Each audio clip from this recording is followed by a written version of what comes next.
Good morning, good afternoon, good evening. Hello, hello.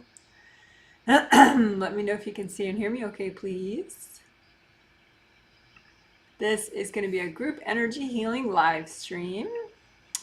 It is the final group healing that I'm doing for this month, September 2023.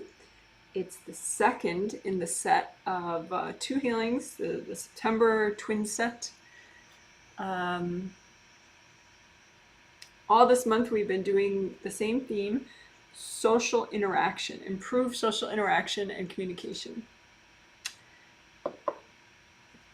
And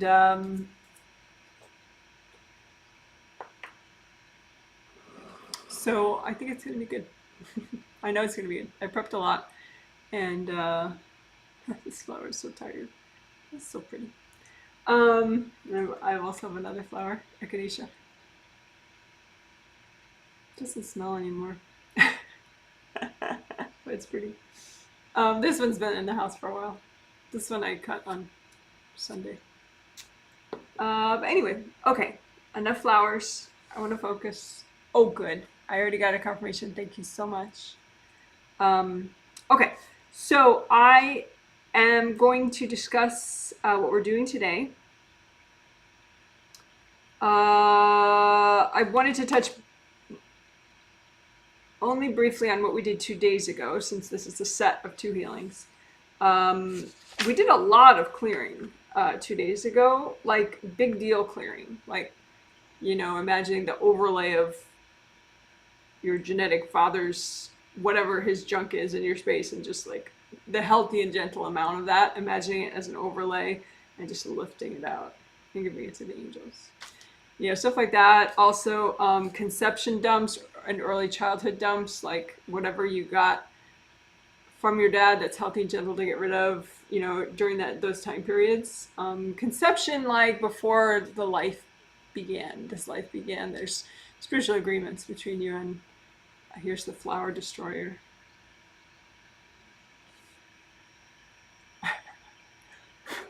No.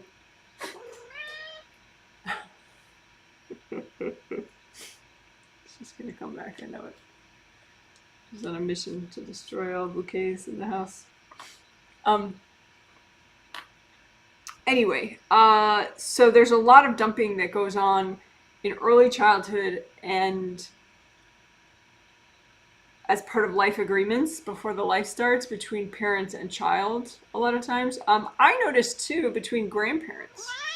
That was interesting. That wasn't on my radar so much, that you can get energy dumped on you from your grandparents. So that was cool to clear out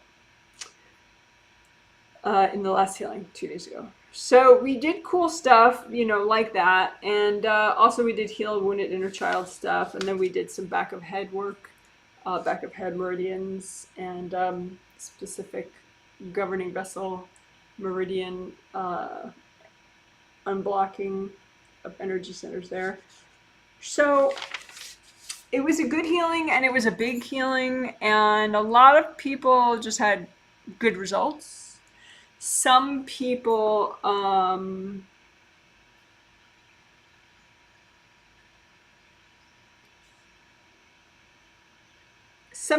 you know, they got more present and therefore felt blocks that they have had that they didn't feel before because they weren't present enough to feel it.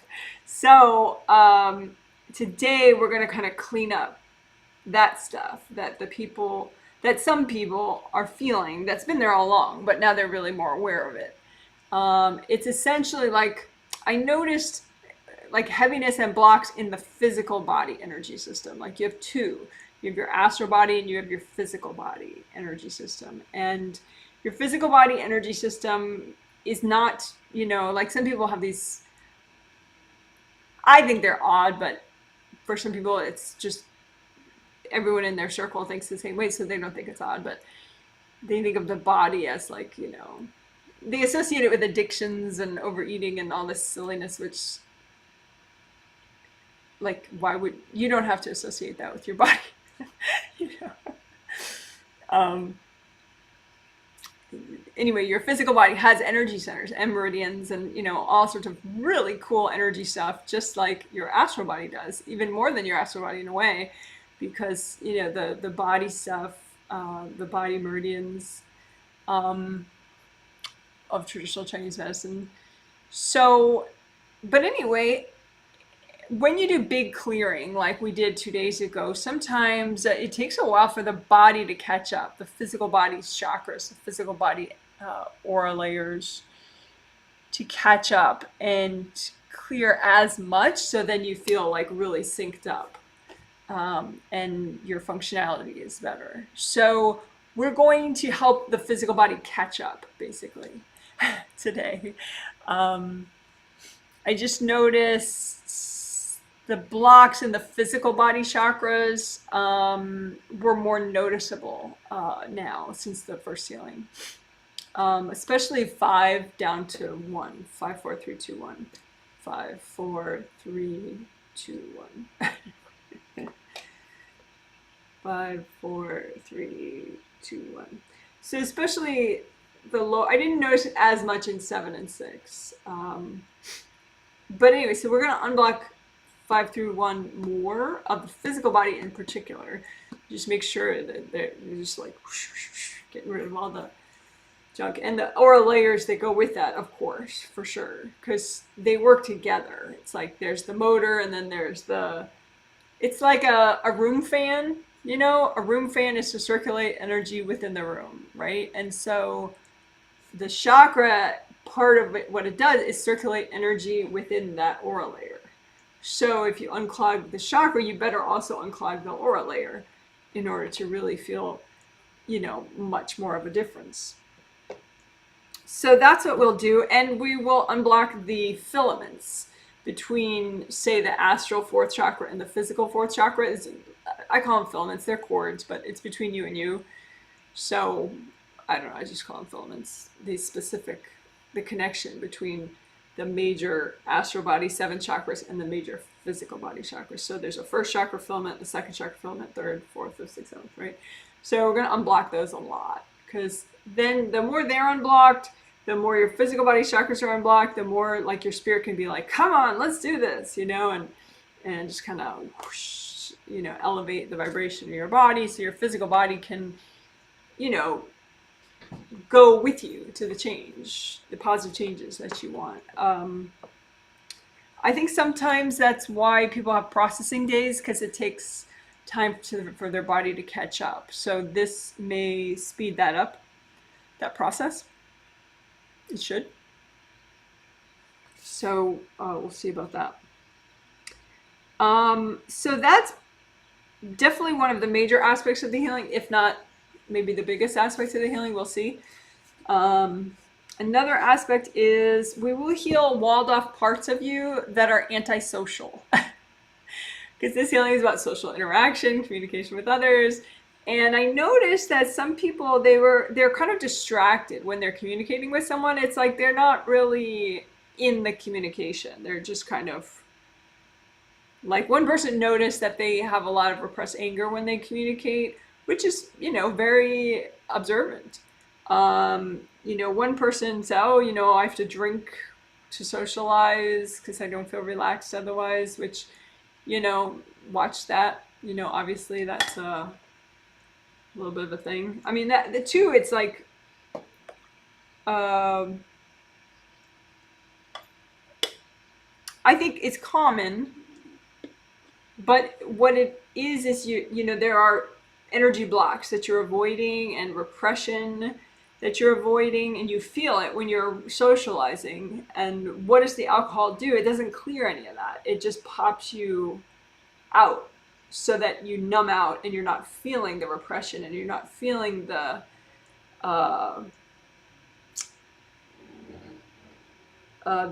say sadness or loneliness or whatever it is, insecurities. You know, you're floating above your baggage in order to, you know, just have more of an astral experience, but it's conscious, you know, you're with friends or whatever. So the ideal, of course, is to clear what you've been avoiding, clear the repression, so that you can be fully in and just be more you, and there's no like floaty socializing. It's more just you. So we'll heal walled off parts of you that are antisocial, because I think some people, like the person who noticed repressed anger when they were communicating with others, I think they were feeling a walled off part of them that was very pissed off, and I think that's common too. A lot of people have these walled off parts of themselves, that and maybe some of those walled off parts of you don't want to talk to anybody ever again. And so obviously those parts of you need healing anyway, just because you deserve the healing. But then also that would really get in the way of you trying to make new friends and have more positive discussions with people. If part of you is like, I need to go away from everybody, this is not working for me. So so we will heal the most antisocial parts of you, which often are the walled off parts of you, but we'll see. Some are, some aren't, I guess. Walled off meaning like you just like partition them on a spirit level, and you put up these denial and avoidance walls between you and those parts of you, and that it's a bit like what people do with the drinking. They just like, okay, that doesn't exist. I'm going to experience my life without that, but it always gets in the way when you just keep it, but you wall it off, or you keep it, but you drink to avoid it. It's still there. So that could be another thing too, since social drinking is a very common thing. It's not just, the one person who mentioned it in their survey. So we can use that as a useful thing. We could say, okay, well, what are the blocks that you avoid through doing social drinking? And then we'll clear those. So then, you can social drink if you want, but then you won't need to feel good. So that's good. So we'll call them social drinking blocks. Whether or not you do social drinking, we'll just call it that.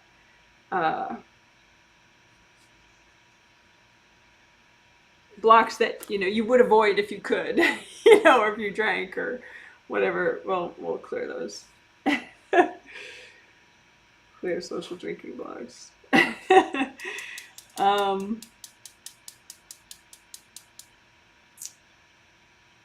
Yeah.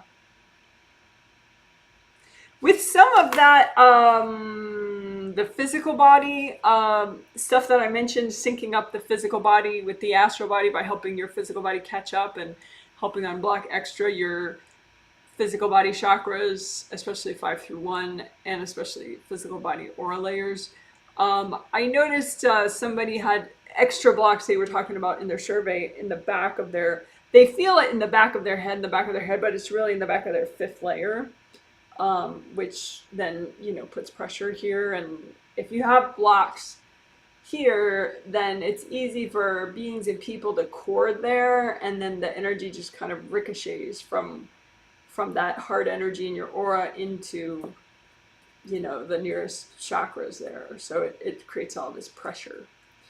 So we did work a little bit on that in the first healing. We did a lot of back of head meridian stuff, but I think by unblocking more, specifically that it seemed like the body aura layers, physical body aura layers back here, and we'll especially do 5th layer, because 5th layer is communication, and that's what this set's about anyway, so it'll help the theme too. Sorry about that. That was my phone chirping at me. So, yeah.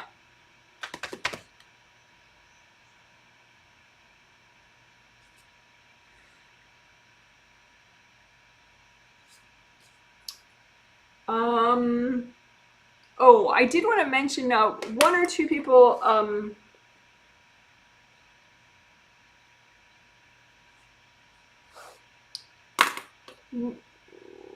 at least one person mentioned that they've been feeling kind of flat. No, they said it as like no emotion, but they said they were feeling peaceful and centered, but they were feeling like a lack of emotion. But what it looked like was their kundalini was much lower than usual. But it looked like the angels wanted that because it was making them more present, and so they were releasing a lot more. So they were releasing a lot more from like 3, 2, and 1 of their physical body.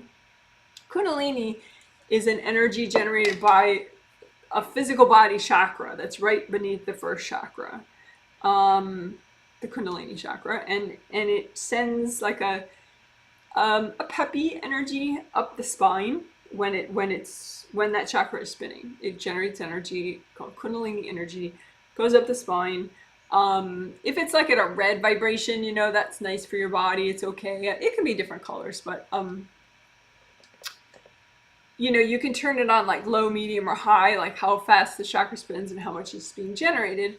You have to turn it completely off to be able to sleep. So one person mentioned that they hadn't slept much in the last few days.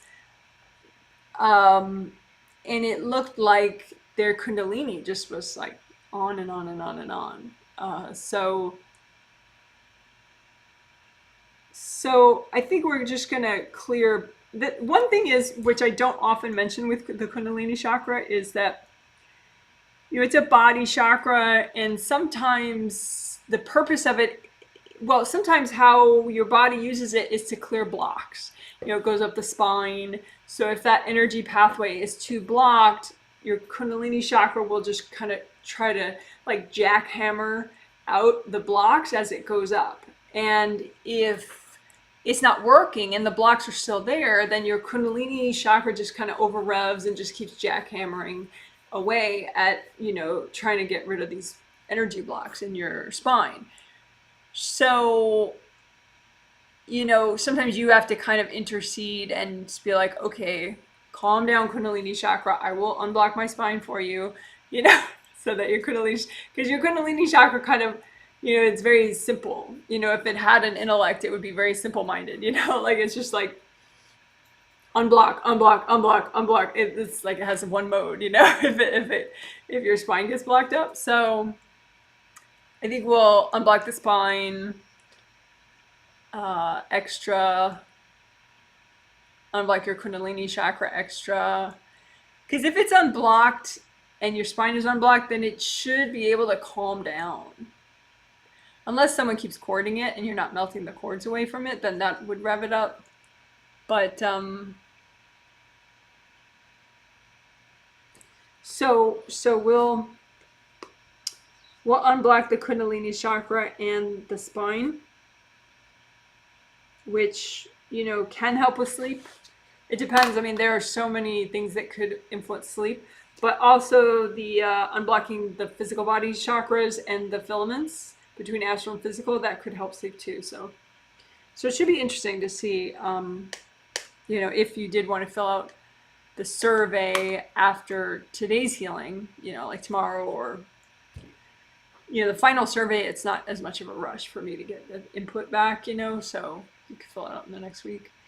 But it'd be interesting if your sleep changes at all because of the work we're going to be doing. So anyway, that's that. Hope that makes sense. Sort of, kind of. Thank you, everybody, for your survey feedback. It's always useful. I appreciate it. And I know it's weird because you don't get a personal response back from me, you know, but I mean, at first I just thought it was because I don't have time to reply to everybody's surveys individually. I'm just going to use it to develop the next healing. But then I realized also too, it's just, it defeats the purpose of the survey for me, which is to help me make the best healing possible. And if I get all into like, okay, let me email that person back from their survey and talk to them about something in their it takes me out of this sort of overview synthesis headspace that I need to be in to use the information to make a really good healing. So I hope that makes sense. So anyway, bottom line, I know it's weird because you're not getting a personal response. So thanks for taking the time anyway to do the surveys. It is appreciated for sure. For sure. I have a sheets of paper with everybody's names on them all, 130 people. So I got to be able to see them in case I need to observe something that's going on with somebody and make sure somebody's following along and, you know. Da, da, da. All right, cool.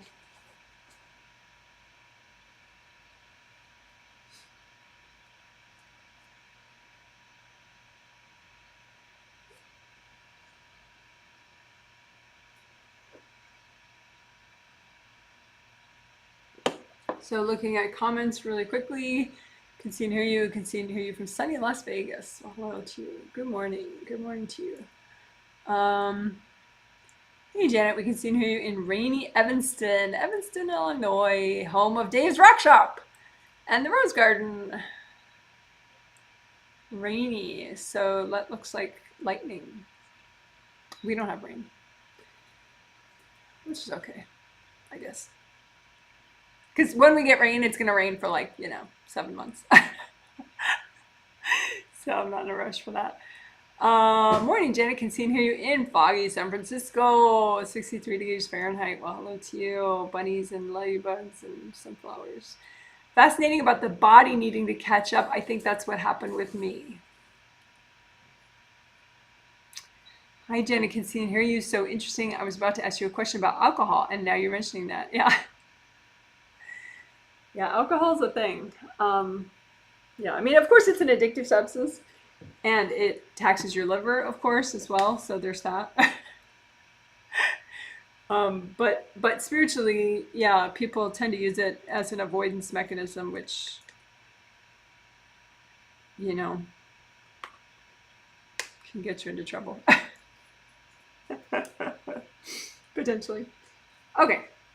Alrighty, righty-roo. Typically, the more you meditate, the lower your tolerance is for alcohol. Like, because you can feel the effect more. And so you could drink less and feel it more. Also, the less you drink, the less often you drink, the more you feel it. So, I don't know. It helps your liver not to drink, or to drink less, let's say. But of course, I'm also biased against alcohol because both my parents, growing up, my genetic parents are alcoholics. So it's part of my excessive warnings about alcohol to people. All right.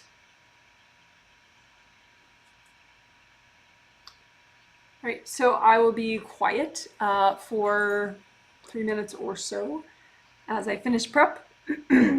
Towards the end of that, I will start the healing. You'll see me go like that. That's how you know I'm starting. And I'll just start the healing without talking for at least a minute just to get my head right. And then I'll talk, and the rest of the healing I'll explain what I'm doing as I do it. So if you want, you could heal yourself as you listen. Whether or not I'm healing you at the same time, you wouldn't get in my way if I'm healing you and you're healing yourself. If that's what you want, it's totally fine.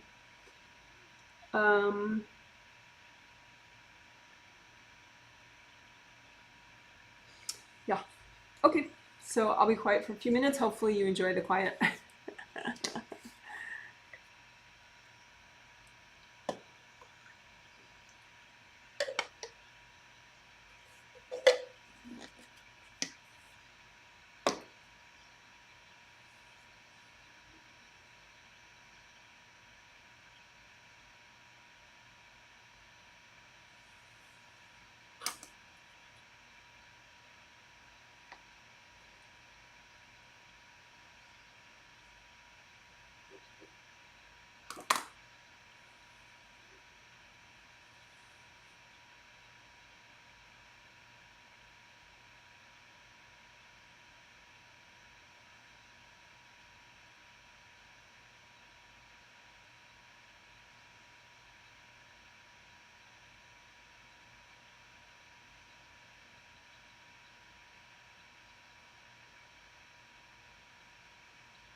Okay, thanks for waiting. So when you heal yourself, you can make a copy out in front of you of yourself and heal the copy. And as you heal the copy, you're healing yourself. It's optional, but it has benefits. It enhances your vision because you're looking at the copy, and so you can like see the back and the front, and even if right now you don't see anything, using a copy can help you to send energy more precisely to a certain part of your body or spirit, certain part of your energy system. You use gold light from your hands when you heal yourself. That's what I would suggest. Not white. White is faster, vibrating too fast. So if you're particularly if you're trying to be in your body and not float above and numb out, if you're trying to be in your body and be as present as you can, have a very spiritual life, but a very in-body spiritual life, then gold is more useful. So you would set your hand chakras and your fingertip chakras to vibrate at a gold vibration. Just imagine these chakras, not all your chakras, being a metallic gold color. The big one in the palm of your hand, and then the fingertip, one in each fingertip. And then that means that as they spin, that's the color of energy they're generating. Whether or not you can see that, you just do it with your thought, your intention. And then you use that gold light as you are combing through to wash out, melt away blocks, to repair damage, to let go of things.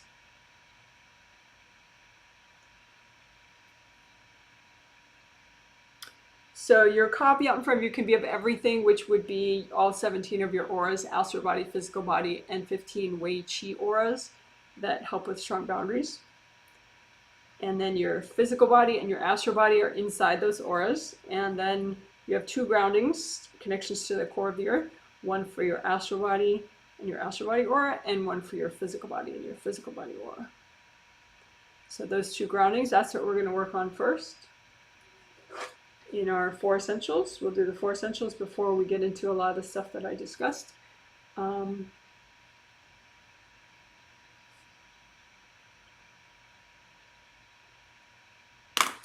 So grounding, just recreate both of them, both your astral body grounding and your physical body grounding. Just make brand new ones. Make them come up high as your 3rd chakra, which is where your sternum bone ends. That's your 3rd chakra. So red or orange or yellow groundings, both the same color, whatever color of those colors you want. Bring it all the way up to your 3rd chakra, nice and wide, behind you, front of you, to your sides. And wide all the way down to the core of the earth. Because the point is you want all your auras, the whole dimension of them, to be connected with a nice wide grounding all the way down to the core of the earth. You want to be able to release as much as possible. Somebody mentioned that they had, it was like their time of the month, they were menstruating. And that can trigger emotional baggage, which then, of course, leads to unfortunate stereotypes about women, like women are too emotional, which, is silly. But just a heads up that,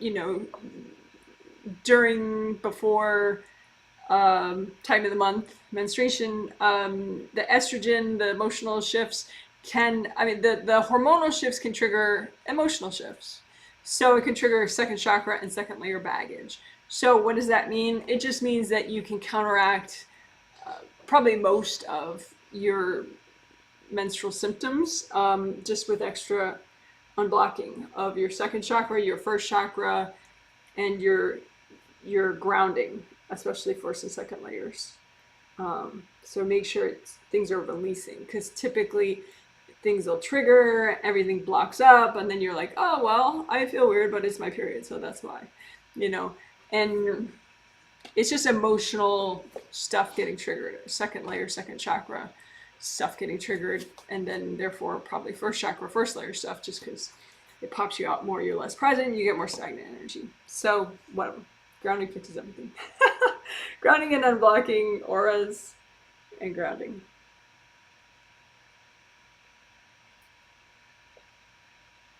Not everything. I mean, you can have physical stuff that's not fixed by this kind of thing, but you probably could, figure out which meridians and which parts of your energy system need extra help and counteract a lot of it.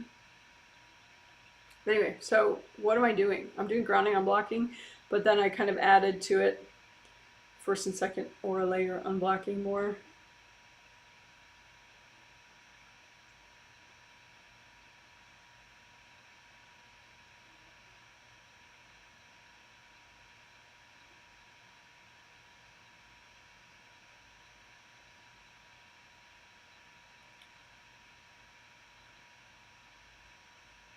So you can think about, like, I said in the intro, social drinking, right? So, and I'm going to keep using that example, whether or not you drink alcohol, so I don't mean to demonize anybody who does or doesn't or whatever, it's just it's an easy way to point out baggage that gets triggered during social interaction, right? So social drinking baggage. Do you have any social drinking baggage in your grounding, or any social interaction baggage? Any baggage that triggers like discomfort when you're around people, maybe when you're public speaking at work, maybe just you're at a social event. So typically this baggage is there always, but it just gets really more triggered. So you're much more aware of it during the social situations. So if we clear it, rather than you just drinking or doing whatever, distracting yourself to numb it out or to not feel it, or you feel it and it sucks, let's just clear it so then you don't have to keep feeling it. So just be aware of your grounding. I mean, it's basically grounding that we're doing, but we're doing aura layers too. I'm just thinking about, what's your grounding like during these social anxiety situations or social discomfort situations? Some people have anxiety or discomfort days in advance of a social event because they know it's coming, So that's the same idea, What blocks are in your grounding that trigger when a social event is coming or when you're in it, depending on which flavor is more noticeable for you. And just imagine the clogs in your grounding that are causing you to, feel awkward or and some of it, like one person mentioned that maybe they don't pick up social cues well enough about like when they should listen versus talking in a discussion. And, that can be also blocks that trigger in your grounding, causing like an auto chit chat. Some people don't talk when they're nervous socially, and some people talk too much when they're nervous socially. But it's the same idea, it's the same blocks, it's just some people react one way versus another way to these blocks. So just imagine any blocks in your grounding and aura layers and chakras, but we're more emphasizing grounding and blocking right now. But what blocks up, what plugs up your grounding during these social anxiety moments or social, and it can be very subtle too.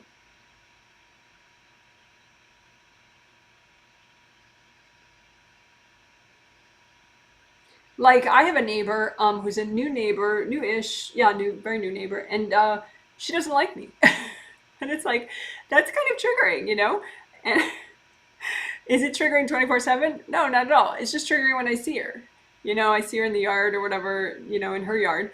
And it just triggers stuff. It's like, she doesn't like me. She hasn't told me that, but I'm a reader, so it's that kind of stuff is like really obvious to me.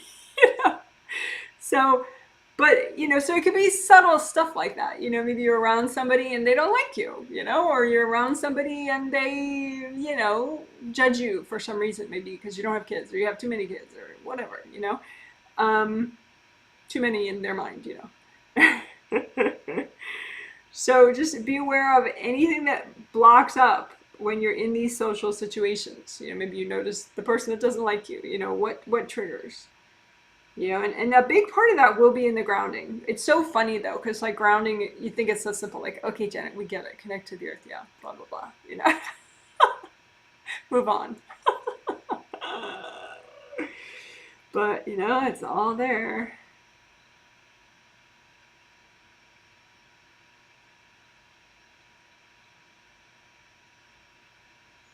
What triggers when, one person put, their mom put it in their survey for them because as a kid and they didn't feel like filling out their survey. But their mom was like, well,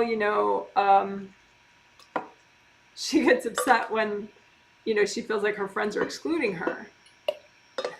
That was a fig at the bottom of my teacup. I forgot about it. She gets upset when her friends are excluding her. And, it's the same thing. Like, what gets triggered? Can you be grounded if you feel like you're not liked or you're not pleasing somebody? It is possible, but you need to clear the baggage in order to do that. And since not everybody's going to like you, and there are social events happening all the time in your life, or coming up all the time, you may as well clear the blocks so that it doesn't bother you, and you may even enjoy the stuff more.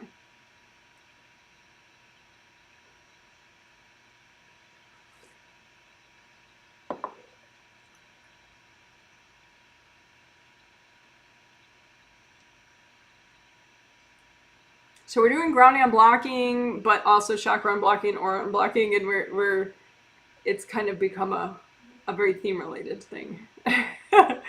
So social events are coming up. What triggers in your grounding?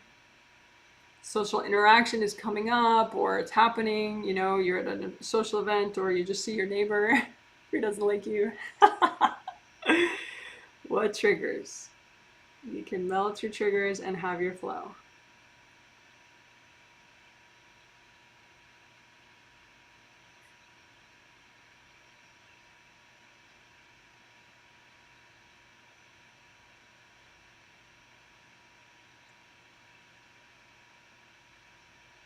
So we'll come back to that and do a little more of that, sort of like, what are you avoiding, all that. But that was grounding and grounding unblocking, plus a lot of theme stuff with that. Unblocking for the theme.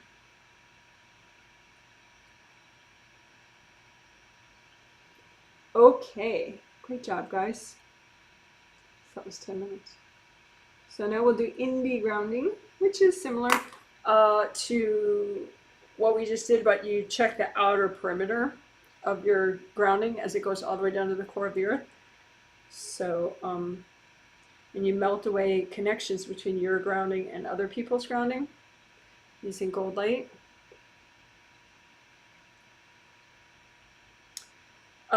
Somebody mentioned that they had a conflict with a partner who's now their ex because they broke up, and that's a really good time to check your grounding and see that you have independent grounding. Some people they really are not okay with that, like they don't know how to be separate, like they feel overly vulnerable and even rejected if they're separate from their partner. Which is a problem, because then you become so enmeshed because this person is, insecure, basically. So, I mean, if you're already married to that person, you can have that person take classes on the astral, with their angels and all that to, over time, hopefully work on that in their sleep. But if you're just dating them and you decided, yeah, not something I want to deal with long term, and you break up with them, then it's still a thing. Like, check indie grounding for sure. Exes, ex-friends, you know, very good to check for indie grounding in those situations, especially.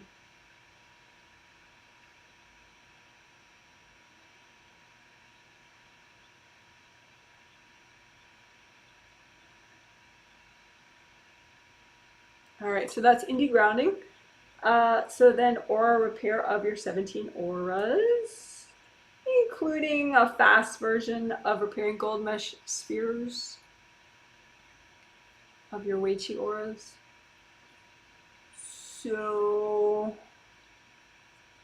aura repair, you just check your copy of your 17 auras. Do you need aura repair? Yeah, that's the first thing.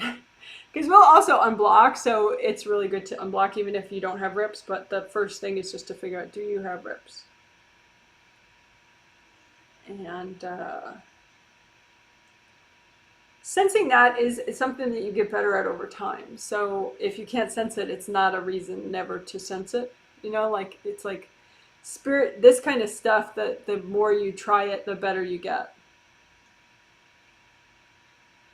So then we're going to use composite copy technique to repair the rips in your auras.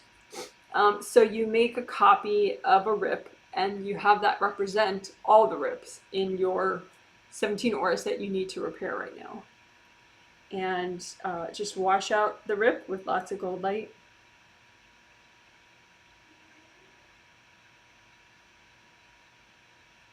And then it could need more work even in cleaning out that rip.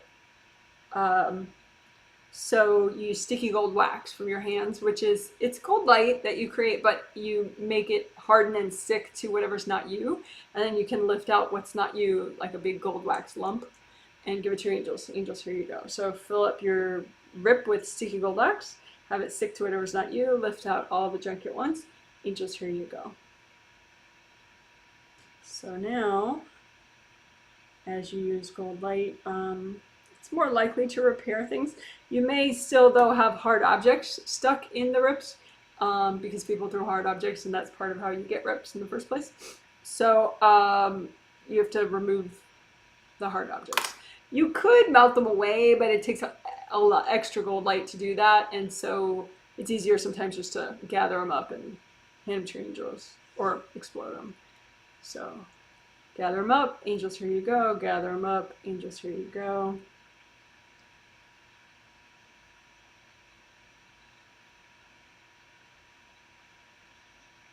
And then you can have invasive beings in and around this area just because rips leak energy. You can have invasive people too. So you could say, angels, can you recycle any beings in the way of this repair?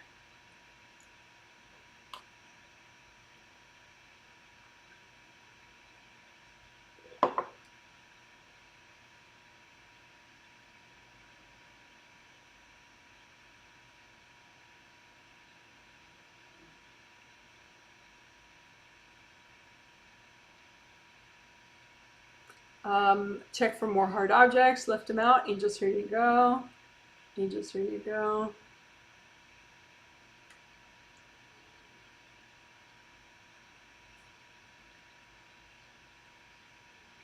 More invasive beings. Angels, if there are any invasive beings in the way, can you please recycle them?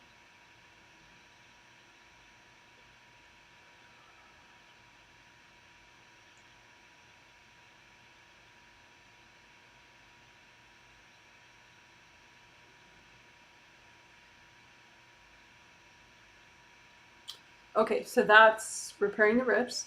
So then, which is aura repair. While we're at it though, let's get rid of leftover hardness. You can have a leftover hardness at the outer surface, anywhere in the 17 auras, the outer surface. Or you can have, I call that aura scarring, or you could have like patches of it, a couple layers in one spot. Which I call aura bruising, but it's the same concept. It's just leftover hardness from being punished. So stack up all that leftover hardness so you can melt it, because that hardness weakens your aura. Strength is flow. Hardness just makes things tear more easily.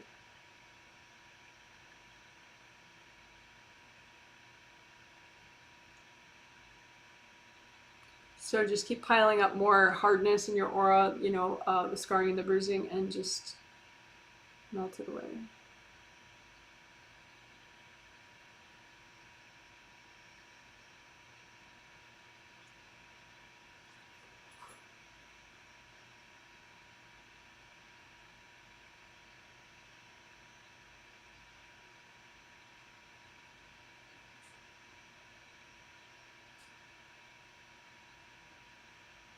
And then a little extra repair of the outer surfaces of the 17 auras. Make sure you have no leaks.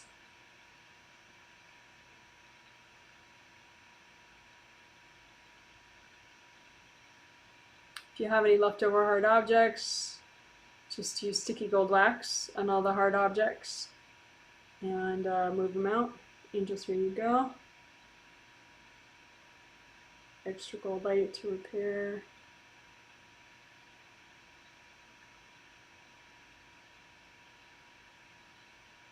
All right. Redo your gold buffer zones. A lot of times I forget to say that. There is an 18-minute reference video, of course, that will be in the comment section and the healing summary about what are gold buffer zones and how you make them. They protect the aura. Auras, plural. Gold mesh spheres, those are within your Wei Qi auras. So each of the 15 Wei Qi auras is a gold flowy force field. How is that filled up with gold? Where does that come from? It comes from the gold mesh spheres within each Wei Qi aura. So there's an innermost one, a middle one, and an outermost gold mesh sphere in each of these Wei Qi auras. And so they can get ripped. And when they rip, they don't work so well. So just imagine these gold mesh spheres and clean them off so they're their natural color of gold again, and heal them so that the rips repair.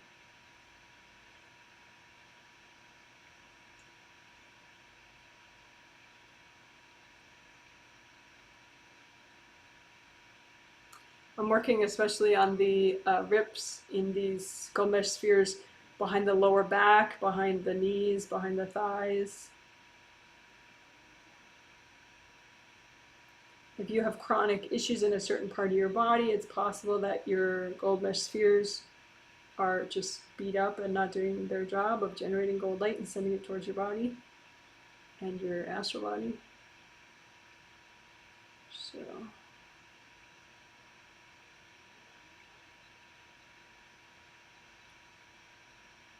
if you have headaches, double check your gold mesh spheres all around your head. Also, you might be dehydrated, so that's important to check as well.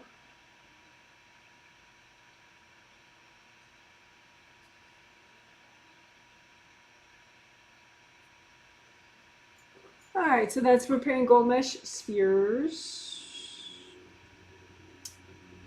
So then creative rain repair and unblocking.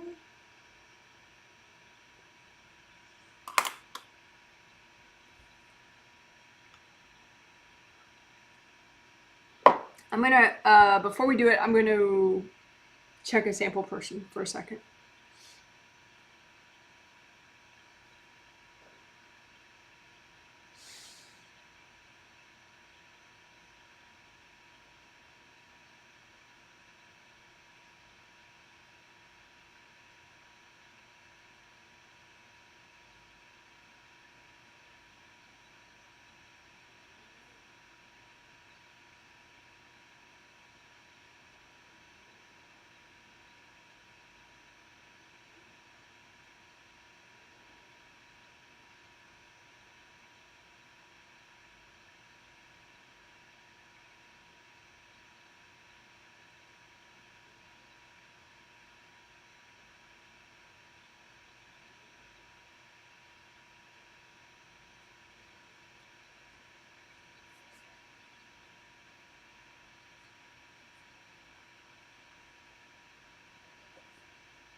Okay, so as part of creative ring repair and unblocking, we're going to do, again, sort of a theme-related thing, but just something, you know, extra.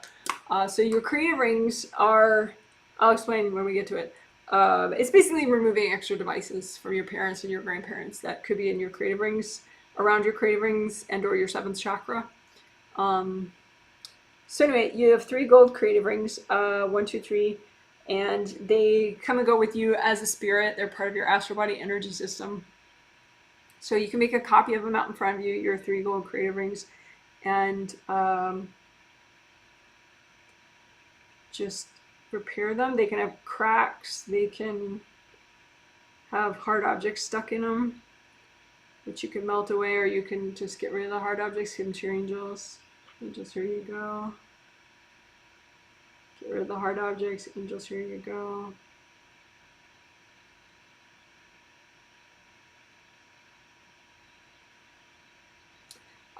The more you repair and melt the cords and get rid of energy that's not yours, the flaps are going to relax. Flaps meaning there are actual flaps around the outer surface of your creative rings, and they can puff out if you're in an irritated state, because you have cords going in, funneling, sending energy, and that's not yours. That, you know, that energy's got to go somewhere, so it kind of puffs out the creative rings. The creative ring flaps. So we don't want that, because then it's a lot easier for more people to cord you, and you get more and more and more overwhelmed. That's why energy stuff is not fair at all, you know? Because basically when your energy's messed up, it's way easier to get your energy more messed up.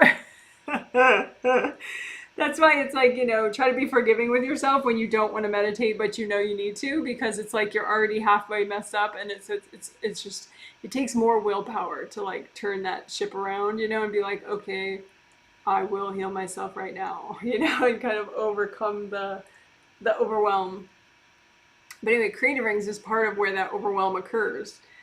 If you're overwhelmed, your flaps are open probably of your creative rings. So just calm them down. Be like, it's okay, it's okay.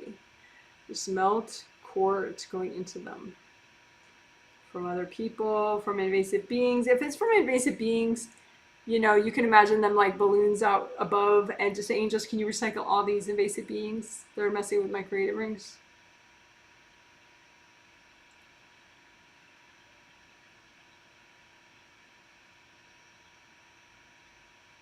And the reason sometimes you have to ask multiple times is because sometimes, well, part of why is because it's like a big shift to do that. And so the angels are going to recycle as many as is healthy and gentle to clear at that moment. So then you clear a little more and you ask again.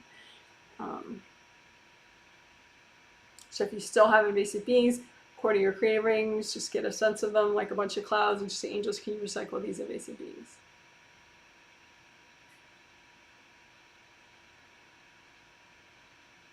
So, and also you can imagine your 7th chakras, which are in the top of your head. You have an astral body 7th and a physical body 7th. And, you know, this is a basic chakra shape. Purple is a really nice color for your 7th chakra. I would say an ideal color. So you can, with your intention, just set both of those 7th chakras to your favorite shade of purple, or whatever shade of purple you want right now. But anyway, this is how your 7th chakra is oriented, with the round opening in the top and the bottom, as opposed to 6 through 1, which are oriented this way, 6, 5, 4, 3, 2, 1. Round opening in the front and the back. So this can is just to hold the shape. But I don't like it because it's dark in there, and you don't want darkness in your chakra. So anyway, okay, so your 7th is like this, and then your creative rings are above that, right? So you just have to have a copy of your 7th and a copy of your creative rings. You want to relax them. You want the flaps to relax. You also have flaps around the outer surface of your 7th chakras, around any chakra. So just melt cords going into your creative rings, melt cords going into your 7th chakras. And I'm going to call them restrictive cages. This is the sort of the little extra thing.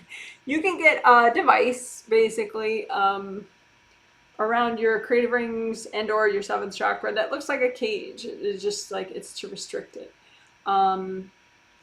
sometimes, you know, from one parent, sometimes from both parents, sometimes from one of your grandparents. So we're just going to check for that kind of thing. So creative rings, seventh chakras, just be aware of any restricted cages that are healthy and gentle to get rid of from your dad. If you have multiple dads, check for each of them.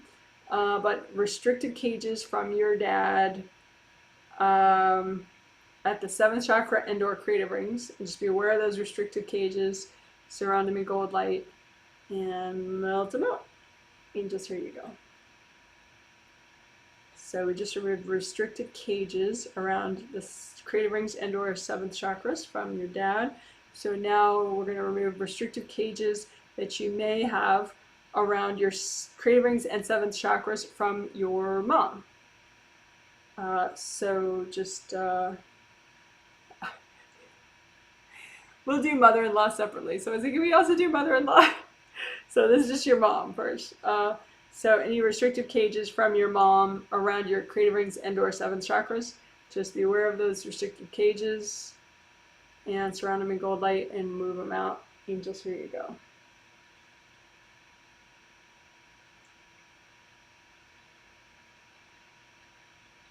If you have any invasive beings in the way making this overly spooky or complicated, just be like, angels, if there are any invasive beings messing with me right now, especially while I'm doing this work, can you please recycle them?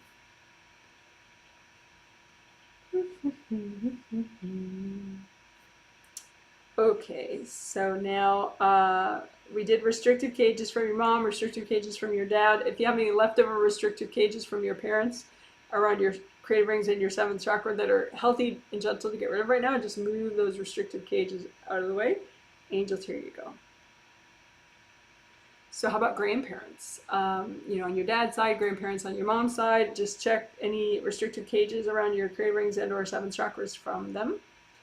And it doesn't help them to keep it. It's not like you're doing them a favor at all. And it might help them to get rid of it. It certainly helps you. So just imagine any restrictive cages from your grandparents that you may have around your creative rings and your seventh chakras, and just move them out. And just, here you go. They can look just like boxes, restrictive boxes around your creative rings and or seventh chakras, okay, from grandparents. So gold light, loosen those up, move them out. And just, here you go.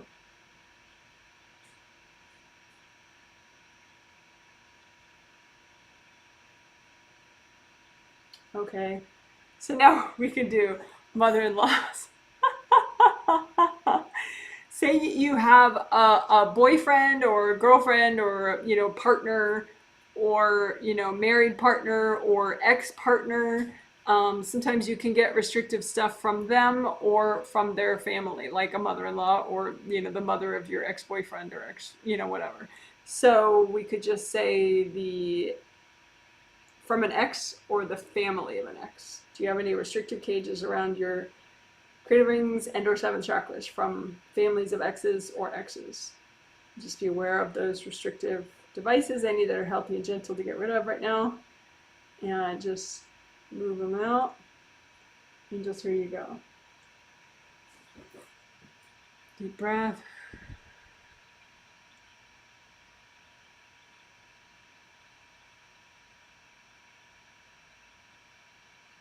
Two, you can get restricted devices from the family of your current partner. I said ex, but it doesn't have to be ex. You know, so if, in case you excluded the current partner and their family, go ahead and do that.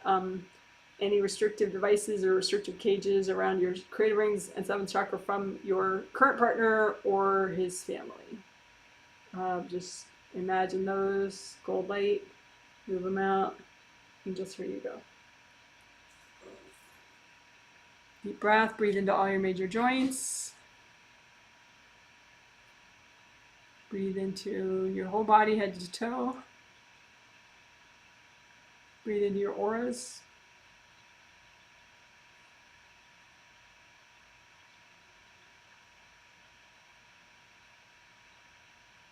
Part of seventh chakra and creative rings is like, you know, it's like you're in charge. You're focused, you're aligned, you're here.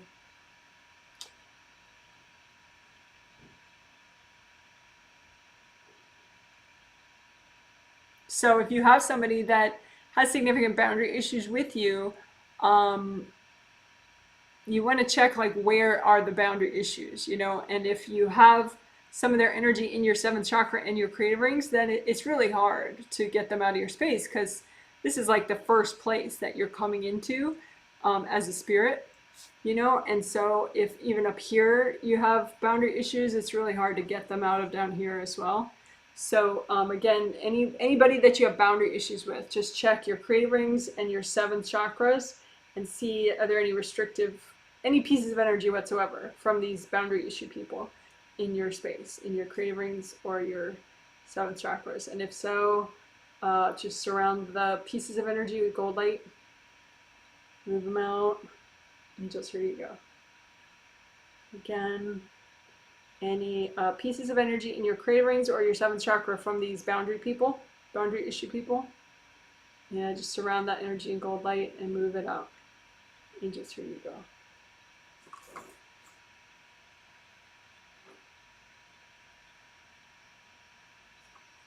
And you definitely want to unblock in the middle of the creative rings so that your seventh chakra energy can freely shoot up to your seventh layer and then fountain back down and all the way down and come back up and then shoot up and fountain back down. So it has to be able to shoot up through the creative rings.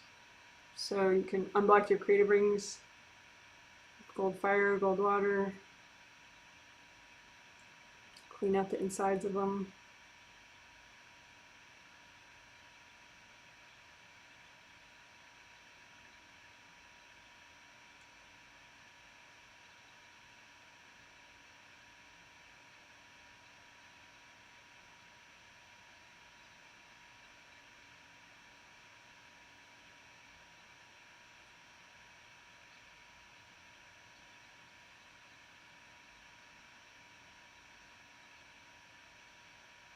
Also, that's how you bring in new energy that you made on the astral with your angels. So like positive change energy, it comes down through your creative rings into your chakras. So double check that that whole area is unblocked enough so that your positive change energy can come in. So double check your whole top of your auras, and then your creative rings and your seventh chakra, because you want that positive change energy to be able to come all the way in. Okay, positive change energy of yours. All right, so we did unblocking and repair, melting cords, closing flaps, and for creative rings and seventh chakras, and also removing restrictive cages from in that area from parents, grandparents, and exes and current friends and partners.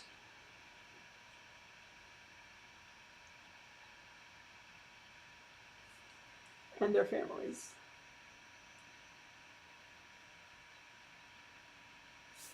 Oh, right. Good job, good job, good job. So, chakra. Repair and unblocking.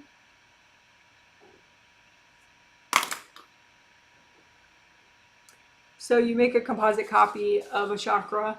Looks like this, open cylinder, right? And you, with your intention, you have it represent all your major and minor chakras of your body and your spirit, and you repair it with gold light from your hands. Melt cords going into the chakras. So you want the flaps to relax and be nice. You want this to be smooth without flaps sticking out. Flaps meaning these things, right? So you don't want those to stick out around the round opening, but they will if you have cords, too many cords. So just keep melting away cords with gold light, cords to other people, cords to invasive beings. If there are any invasive beings trying to cord, you can just imagine the beings like a bunch of clouds and just say, angels, can you recycle all these beings?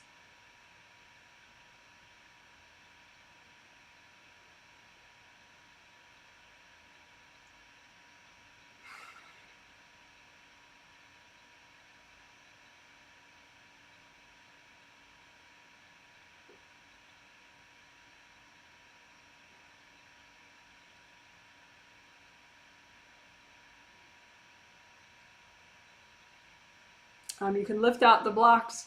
Sometimes blocks, well, they're just annoying because they're blocks, but also they can be preventing you from fully repairing the chakra as well. So that's why, as part of repair, you would keep on blocking and then repair more and keep on blocking and repair more. So you have your composite copy of all chakras. You lift out the junk that's not you. Angels, here you go. Lift out the junk that's not you. Angels, here you go. Lift out any blocks. You can also melt them with gold light.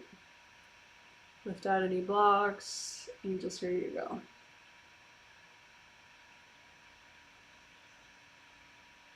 Lift out the blocks to the extent that's healthy and gentle, and go ahead and melt them away.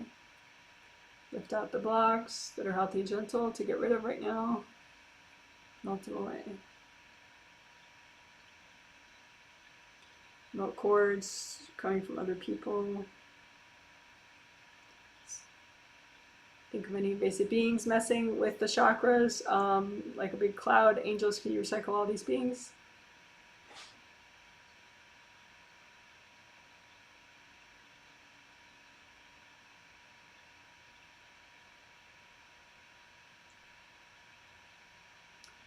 All right, so that is chakra repair and unblocking, melting cords, relaxing flaps.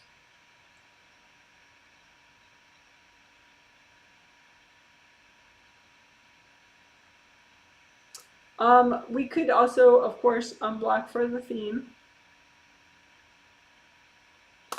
So unblocking all your chakras for the theme, just any communications baggage, social interaction baggage, social drinking baggage, whatever you're trying to avoid, whatever gets triggered, makes you uncomfortable about social situations, just lift it out, melt it away. Lift it out, hand it to your angels. That's another option. Angels, here you go. Lift out your social drinking baggage, your social baggage. Lift it out. Angels, here you go. Of course, to the extent that's healthy and gentle to do right now.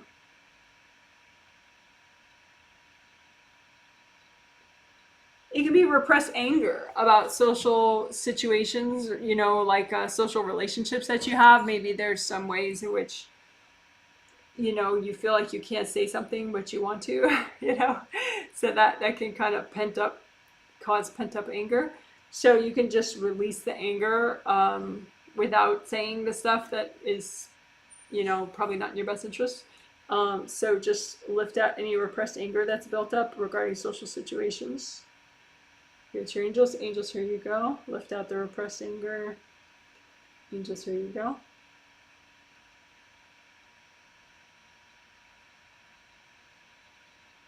It's not that anger itself is negative at all. It's just if it gets really built up and pent up, it gets in the way. So any pent up grief in your chakras that triggers during social situations, lift out the grief, melt it away. Grief is just blocked energy in several chakras at once, and it tends to be, you know, obviously because you're sad about something ending. But it can be, you know, from past lives, really built up from past lives. So you don't actually, you know, whatever currently triggered the grief, that's just the trigger and maybe like a fraction of the grief that you're feeling. And the rest of it is all the uncleared grief from other old situations. So just lift out as much as is healthy and gentle to get rid of. Lift out your grief from your chakras, and you can blow it up. You can melt it with gold light. You could hand it to the angels if anything is still left over. Angels, here you go. Lift out your grief. What's healthy and gentle to clear. Melt it away. Or hand it to your angels. Angels, here you go. Lift out your grief. Melt it away with gold light. Hand in your leftovers to your angels. Angels, here you go.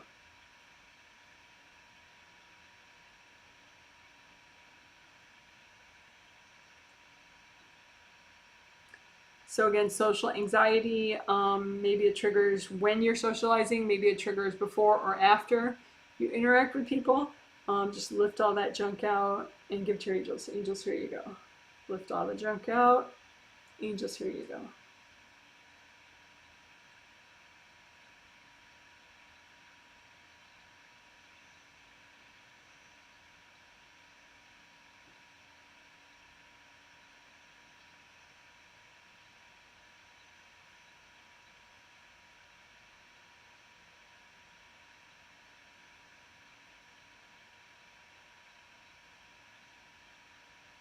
Again, melt cords.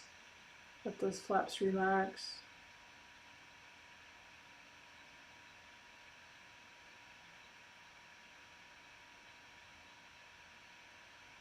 All right, so that was chakra repair and unblocking in general and for the theme, including clearing grief.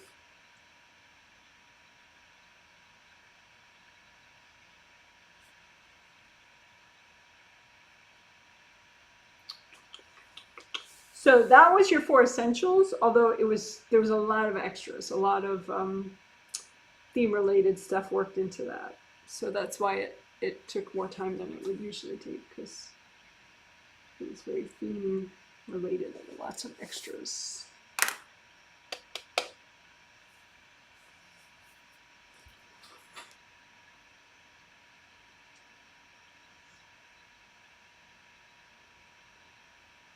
Okay, so in the intro, I had talked about syncing up your physical body with your astral body, meaning, sort of like a expanded supersized chakras kind of a thing. I do have a video called Supersize Your Chakras. If you search Janet Wright Supersize Your Chakras, you should find it. But in that, I mainly worked on expanding and unblocking physical body chakras 3, 2, and 1. So a lot of times that's what people need to help their physical body catch up. But it seems like maybe because this theme is so, it works a lot of upper chakra issues too, communications and self-esteem type stuff, self-acceptance. So I noticed that a bunch of people also need extra help, unblocking 5 and 4 and 3 and 2 and 1 of their physical body. So that's what we're going to do now. We're going to unblock extra physical body 5 through 1, and also those aura layers, and also the filaments. I'm going to do 7 and 6 too, just because why not? But I didn't see that it was as needed as 5 through 1. But why not? Do the full set. So you can imagine separately. So that was explaining. So now we'll do. Imagine 2 sets of chakras, astral on one side, physical on the other. Doesn't matter which side you want to do which. Again, orientation of the chakras. 7th is oriented this way, round opening at the top and the bottom. The top and in the bottom there. And then 6, 5, 4, 3, 2, 1 are oriented this way, with round opening in the front and round opening in the back. So 7, 6, 5, 4, 3, 2, 1. And then the filaments go this way, connecting, like 7th chakra filament connects physical 7th to astral 7th. And what is that? It's a cord that's for you. It's just yours. And it's like a flowing tube with a flowing river in it, we hope. It could just be dry and crusty and blocked. But, and I would suggest that you use the rainbow system just for a couple reasons. It's up to you, but so if you do, then that would be, you'd be setting these chakras to the rainbow. So 1st chakra red, 2nd chakra orange, 3rd chakra yellow, 4th chakra green in the heart, heart chakra in the center of the chest, 5th chakra light blue in the throat for communications, light to medium blue, and 6th chakra like a cobalt blue, darker blue, but no black in it, just a nice cobalt. I'm gonna get I have a glass that's a really cool cobalt color.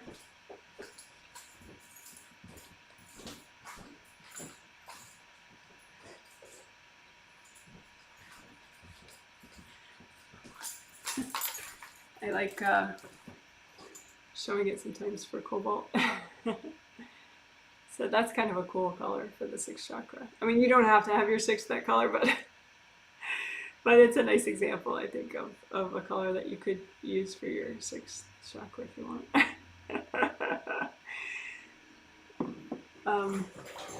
Okay, so a deeper blue for your 6th, and then any purple you want for your 7th.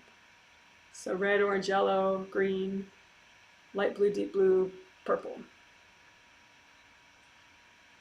And then the filaments are those colors, you know, so red, orange, yellow, green, light blue, deep blue, purple. And if they're not those colors, it's because there's just a lot of energy junk wrapped around them, you know, so they could be black. You know, you could see a lot of it as black, and it's not necessarily a vision problem. It's that you have a lot of heavy black energy around your. Black is just a vibration, and it's the slowest moving of all the colors. So a lot of times energy blocks look black. They could be, if it's like an invasive being that's a really high vibration, it would be a white. So if you see black or you see white, you know, like clear it out, basically. Use gold light. This is not going to be you, most likely. So just melt it away with gold light or ask your angels to recycle it if it's a being. You could have beings also at black. So you're going to have your angels recycle them.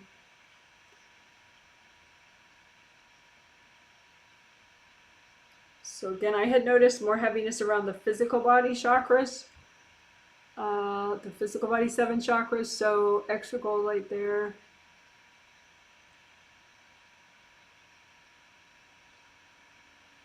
You could do sticky gold wax, that's kind of fun. So gold light for your hands, that hardens on everything that's not you. Do it specifically around all your physical body 7 chakras. Just have the gold light permeate front, back, sides, inside your 7 physical body chakras. And then the gold light sticks to all that's not you, that's healthy and gentle to get rid of, and you move out the wax and all the junk. And hand it to your angels. Angels, here you go. Sticky gold wax, all that junk in your physical body chakras that's healthy to get rid of right now. Move it out with the wax. Angels, here you go.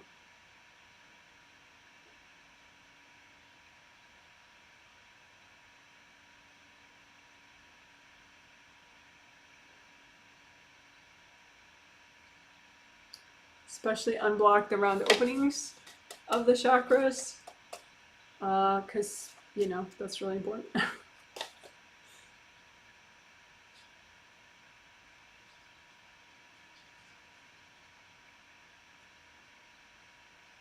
So lift out the blocks, melt them with gold light so they just sort of crumple and melt away.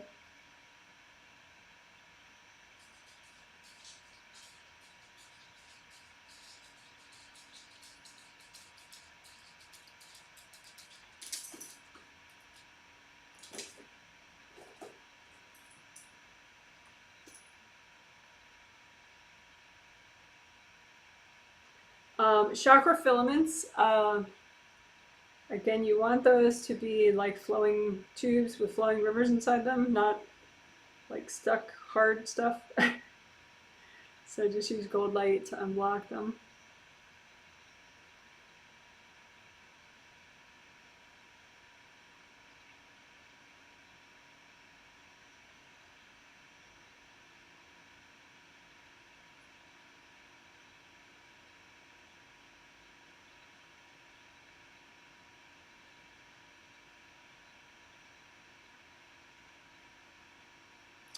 So if you tend to have neck tension or tension around your head, you know, be aware of unblocking both your, you know, 6th and 5th chakras of your astral body, your 6th and 5th chakras of your physical body, but also those 2 filaments, 6th chakra filament, 5th chakra filament.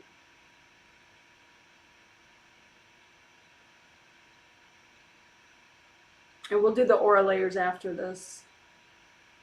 I guess we could do it at the same time. So you just imagine all your aura layers around your physical body and your physical body chakras. And so extra unblocking of your 5th layers and 6th layers.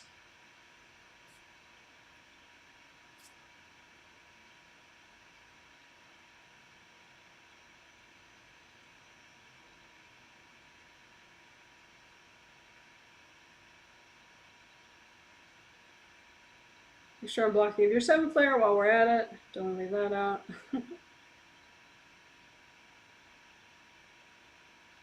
Make sure I'm blocking your 7th chakra rivers. That route, you know, where your 7th shoots up your 7th chakra energy into your 7th layer up here, and then fountains out, and then it goes from the bottom of your 7th layer down here all the way up through to your 7th chakra. So that's a 7th chakra river is what I call that. And then that's another 7th chakra river. So there's your upper 7th chakra river and your lower 7th chakra river. So you can unblock those. Just imagine them and unblock them.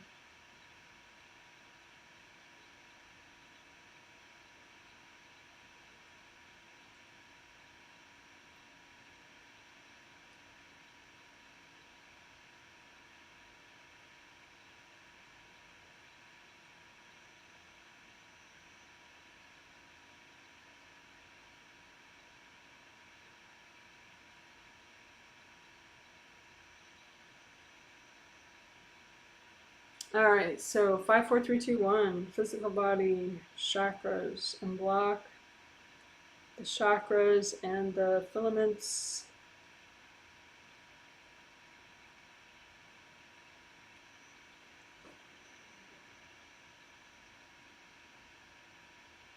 Five, 4, 3, 2, 1. Unblocking the filaments between astral and physical chakras.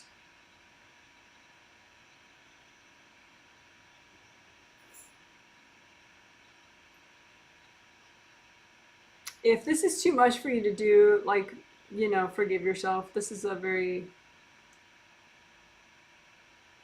I mean, it's cool work, but, you know, if you're not in the mood, just, you could do it later.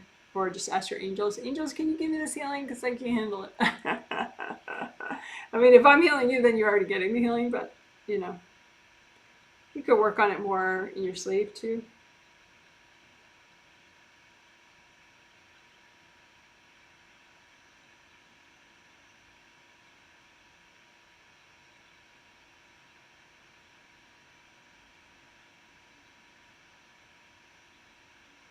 So chakra filaments, 5 through 1.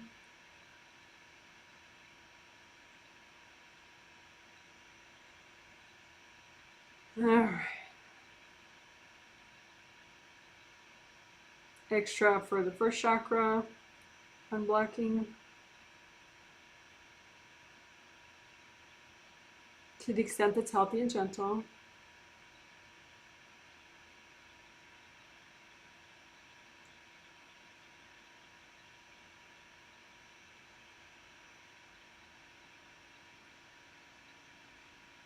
So you just kind of heal to the point where you feel like, yeah, you know, my physical body chakras now are on the same page as my astral body chakras. They're kind of, you know, working on the same team now. They're caught up, or they're catching up. Unblock those filaments. Melt away, if anybody's cording your filaments, melt them away with gold light. Melt their cords with gold light.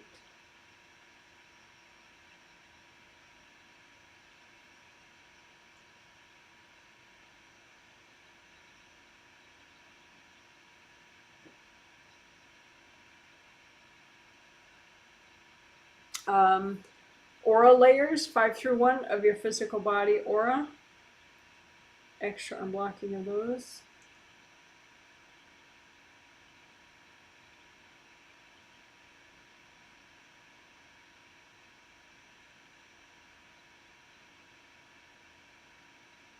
Especially in the back of 5, 4, 3, 2, 1.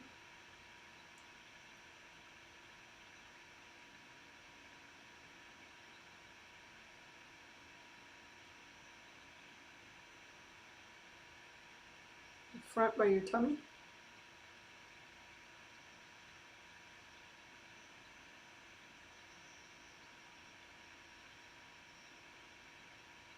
You can have dumped energy, especially right in the front there. So any dumped energy in front of your belly of your physical body aura, just lift out the dumped energy. Give it to your angels. Angels, here you go. Lift out the dumped energy. Angels, here you go.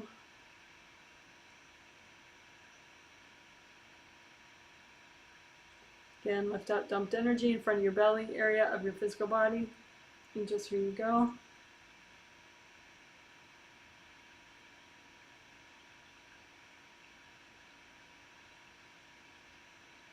If you have hard objects stuck in any of your physical body meridians anywhere,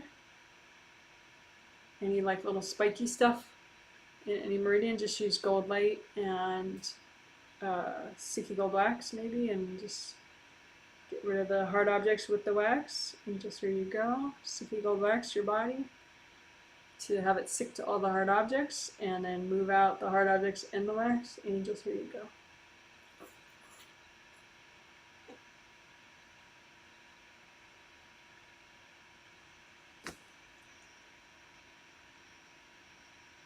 All right.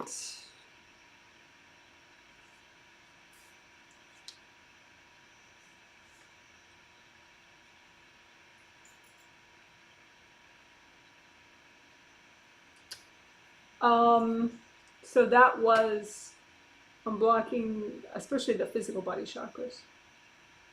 7 through 1, physical body aura layers, and also the filaments between astral and physical body major chakras.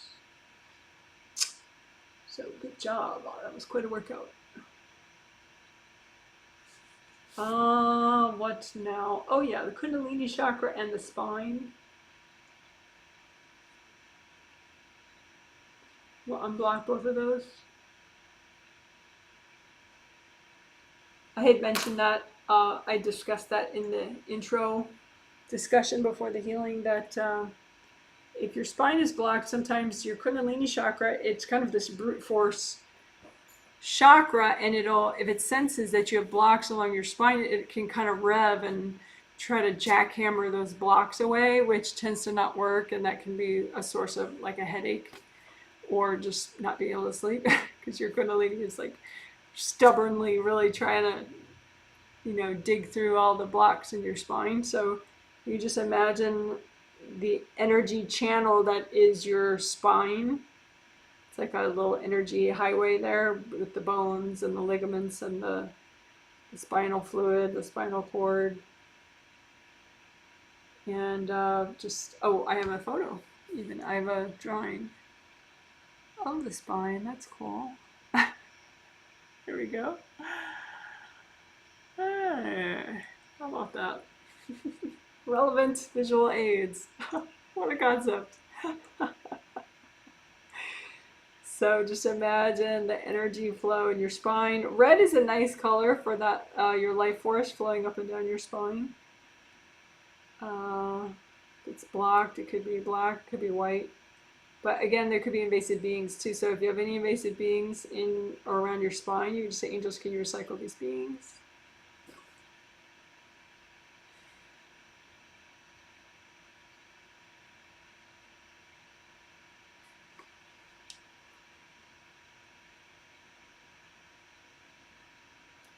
And again, I said that your Kundalini chakra is below your first chakra. So it's like first chakra, and then Kundalini chakra is right underneath it.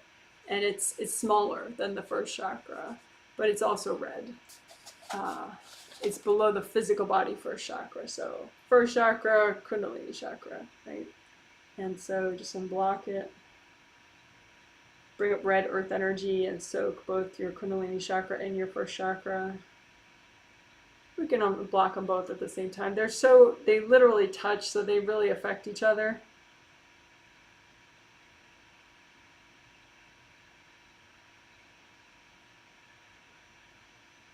So we're unblocking the Kundalini chakra and the first chakra.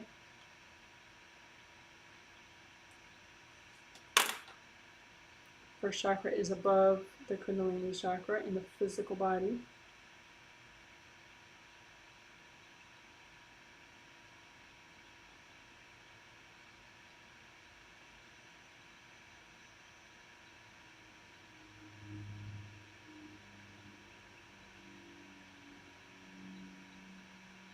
It can look like it's just dipped in like black rock or something, black lava, just keep using lots of gold light, red earth energy. You can lift out the junk, give it to your angels. Angels, here you go. Lift out the junk, angels, here you go. Lift out the junk, angels, here you go. Junk in your physical first and Kundalini chakras.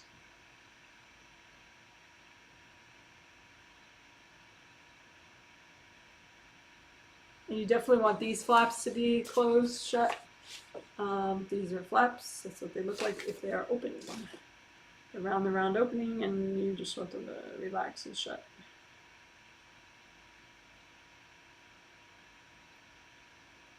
So then unblock your spine, so your energy can flow up and down your spine.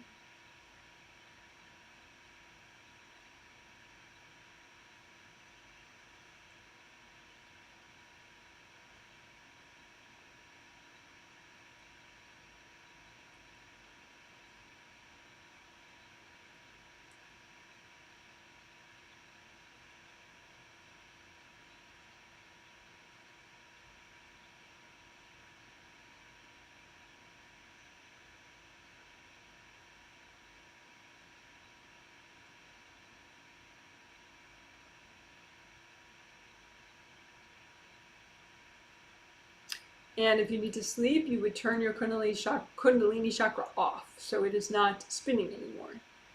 And then when you want to be awake, you can turn it back on. The Kundalini chakra, the reputation of it is that it's a sexual energy, which I would say, yeah, when it's on full blast and you're past puberty. But if it's like if it's on low or low medium even, it can be just a peppy energy that, helps you to enjoy your day that is not sexual. Like charisma, kind of.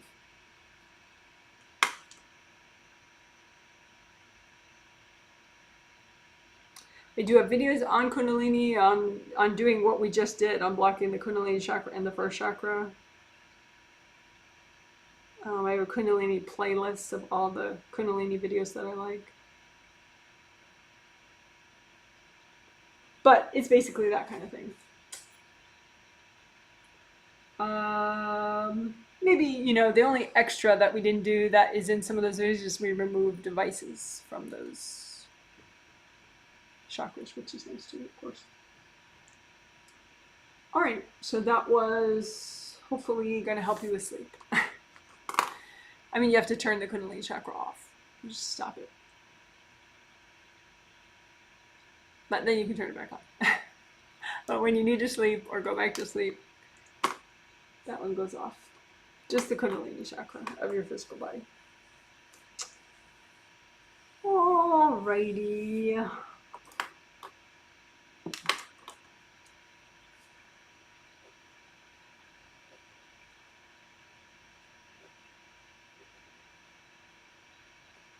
So now we will,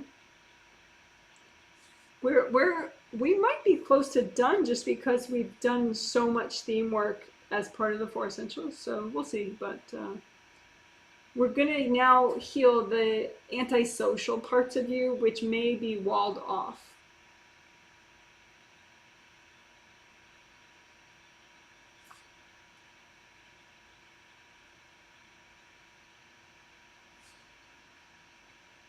And then we'll heal, just for fun, we'll heal the hypersocial parts of you, which can be, if you talk too much when you're around people, you're not as much of a listener as maybe would be good for you to be.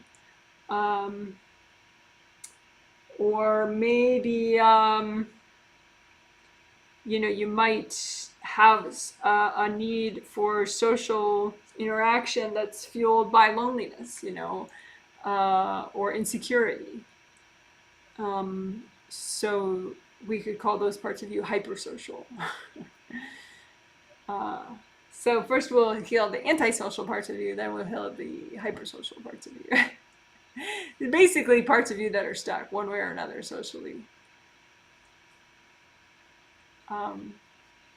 So always good to heal. So that's explaining. So now we will do.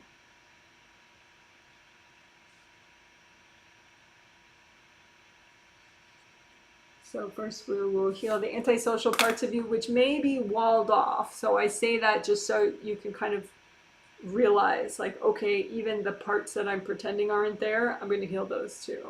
All right. So just imagine lots of little mini yous. Some of them are behind a wall of denial. Some of them aren't behind a wall of denial. And they're just parts of you that, heal any part of you that doesn't want to be around people, because sometimes you don't want to be around people just because it's not the best thing for you right now. But sometimes it is related to having been hurt and still being stuck from being hurt. So just heal them all anyway, because gold light always helps. So it's not like you're forcing yourself to be social. You're just healing all the antisocial parts of you just in case they need it. And probably a lot of them do, of course. So, okay, so all the antisocial parts of you, some are walled off and you're pretending they're not there, and some you're very aware of maybe. And just heal all these little mini yous. You can give them earth energy baths, red earth energy, orange earth energy, yellow earth energy, and lots of gold light. Heal these walled off parts of you and non-walled off parts of you. Any part of you that's antisocial, that doesn't want to be around people, maybe judges people, doesn't like people, doesn't feel comfortable around people, is angry at people, whatever. Any part of you that does not enjoy social interaction. Heal those parts of you.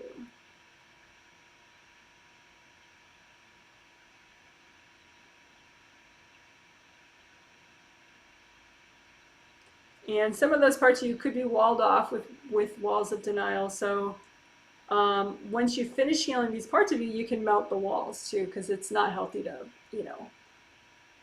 block off part of your energy. So first, let's make sure these parts of you are healed. So you can say, angels, can you help me finish healing these parts of me?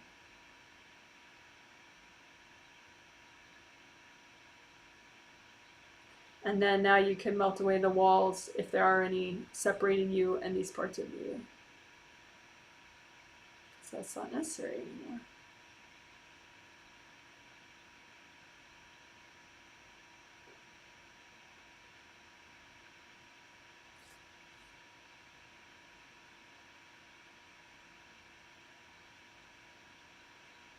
All right, so just take a couple deep breaths, think about how that feels for you, redo your grounding.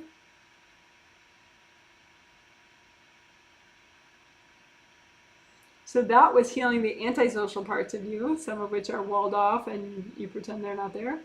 And then now we'll heal the hypersocial parts of you. So just imagine little mini yous. You may or may not be conscious of these parts of you, but these are parts of you that maybe talk too much or have a need to be around people all the time, or feel bad if you're not around people, and just maybe like you just feel social anxiety, but you kind of over rev in social situations. That's part of this. But anyway, so any of these hypersocial parts of you, some of which you may be totally in denial about, and so they're behind a wall. Anyway, just heal all these parts of you that are hypersocial.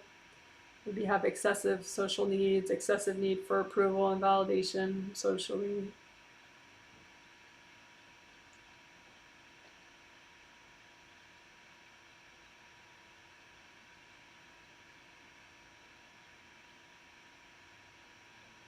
You can bring up red earth energy, orange earth energy, yellow earth energy, lots of gold light.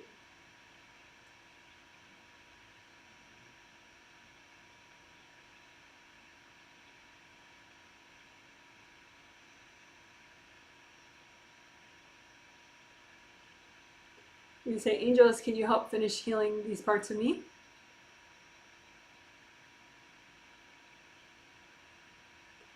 And then melt away the walls. Now that those parts of you are all healed, there's absolutely no reason to block off these parts of you.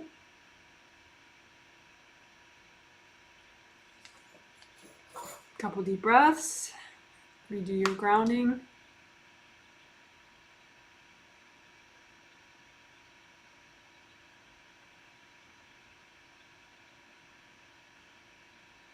I'm going to look at a sample person for a minute.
Okay, so I was looking at a sample person, and he's the brother of a client who pays for several family members in addition to herself to get the healing and the healings. And um, this brother, he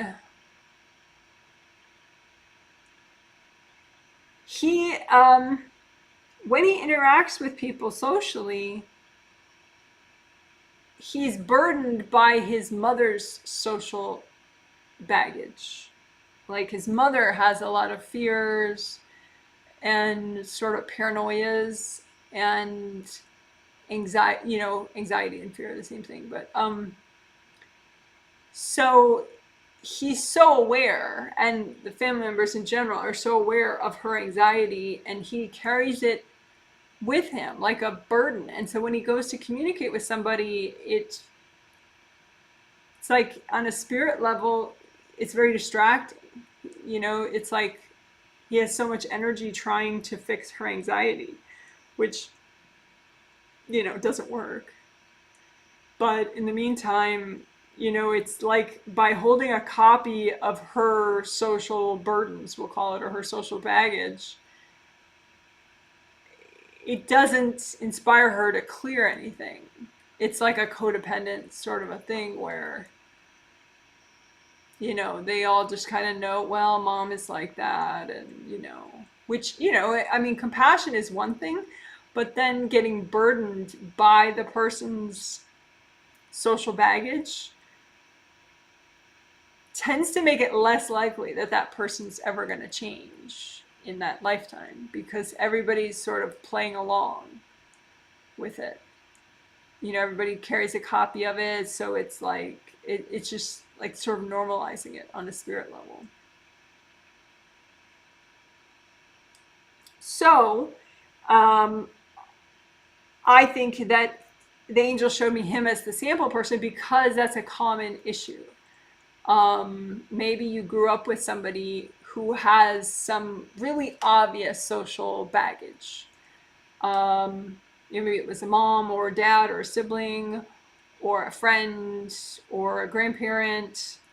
So is there, like, when you go, you can just imagine, a little copy of you if you want, and you're going up to talk to somebody, just miscellaneous person in your life. It doesn't matter who, right?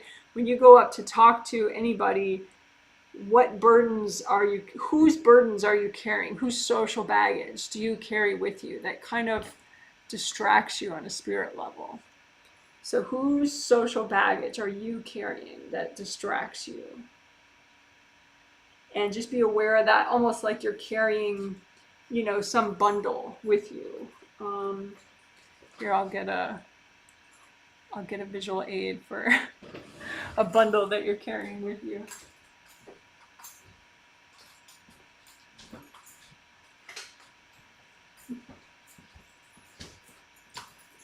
This one I used to garden a lot, so it's kind of all dreary looking. Plus, it's old. It's been washed a lot. But anyway, so maybe this is a good. It's a good hitting though, but visually it doesn't look great. So maybe it's a good image of somebody else's social baggage. So if I'm the person, right, I'm going to interact with a neighbor, a business, a client, a friend, but I'm bringing this. I don't really realize it because I've always done it my whole life, right? And this is, my mom's depression, or, my dad's compulsive behavior, or my sister's pent-up anger. What do you carry into your social interactions that you don't even realize you're carrying? Somebody else's social burden. A lot of times it is somebody you grew up with. And it's just sort of, and it could be that everyone in the family is doing the same thing, so you don't even notice it, right? So just, you can imagine a little mini you, and you're going into miscellaneous social interaction, because you tend to carry it into every one, so you go into this social interaction, what's the bundle of somebody else's social baggage you're carrying, and how many people's social baggage are you carrying into all these interactions? Is it one person in particular? Is it one person, most of it, but then there's like 7 other people? And you don't have to know who it is, but it's kind of interesting, you know? So who's your bundle? Who's your social baggage bundle? Um, and then just go ahead and, you know, you can melt it with gold light.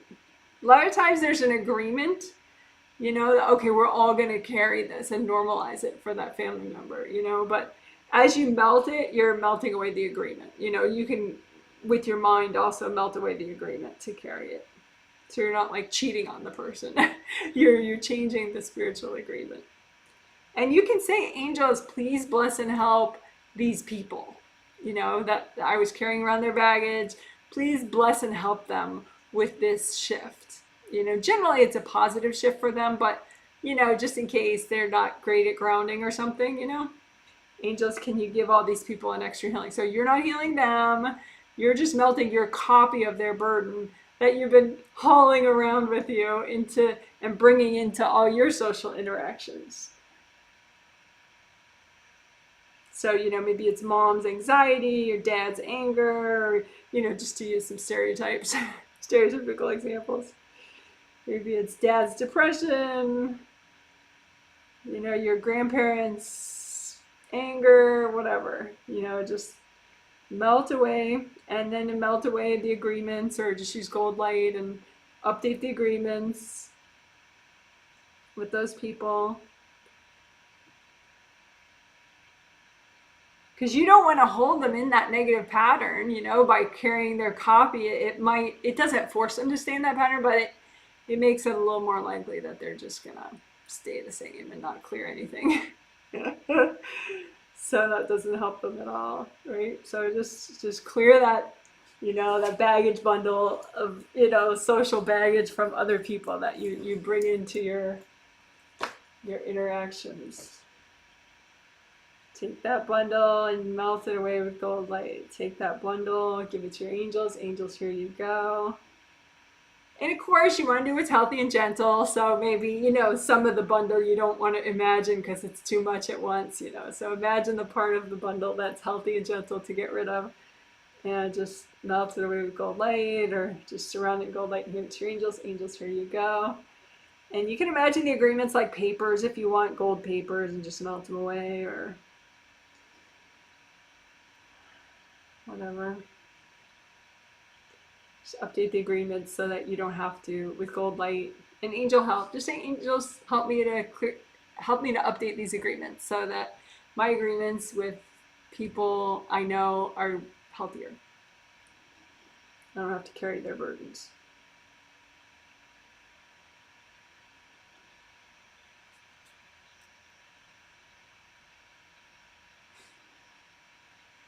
And again, say, you know, angels, can you please bless and help those people that I was carrying their burdens? Please bless and help those people.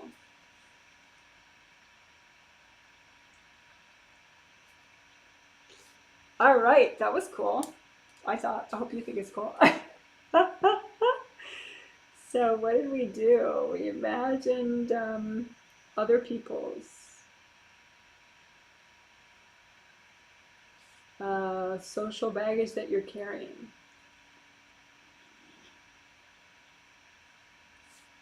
You are carrying as you try to be social, as you are social. And then we melted the baggage. And we also melted the agreement to melt the baggage, to carry the baggage. So that's, you're not going against an agreement, you're getting rid of the agreement, or, you know, updating it. So it doesn't involve holding somebody in a stuck state, enabling somebody's stuck state, and blocking yourself up.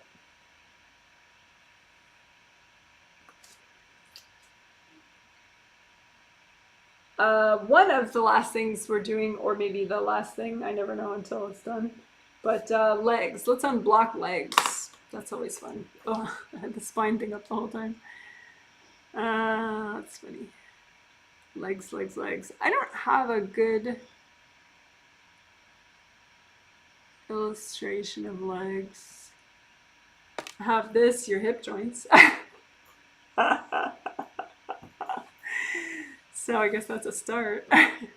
But you can imagine your legs and your hip joints and your sacrum. But go ahead and unblock your legs. You can use gold bottle brushes. You go inside your leg channels, just clean them out with gold bottle brushes. Give the dirty bottle brushes to your angels. Use more. You can use like a big long gold bendy bottle brush. Angels, here you go. Angels, here you go. And definitely unblock your auras right around your legs too. Because if you have a lot of stuck energy right up against a body part, it's really hard for, it causes an extra pressure around the inside of that part of your body. So you want to unblock inside the legs and the ankles and the feet and the hips, but also the auras around your hips, your butt and your crotch and your thighs and your knees and your lower legs and your feet and your ankles. So your auras, unblock your hips, your legs, your feet, and your auras all around there.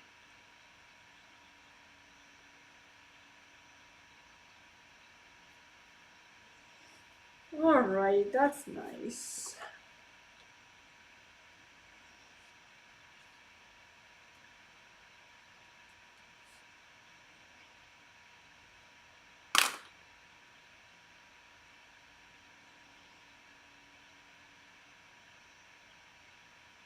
So just check everywhere, unblock your groundings. You can redo your groundings. Get rid of that image. You can redo your groundings, red or orange or yellow.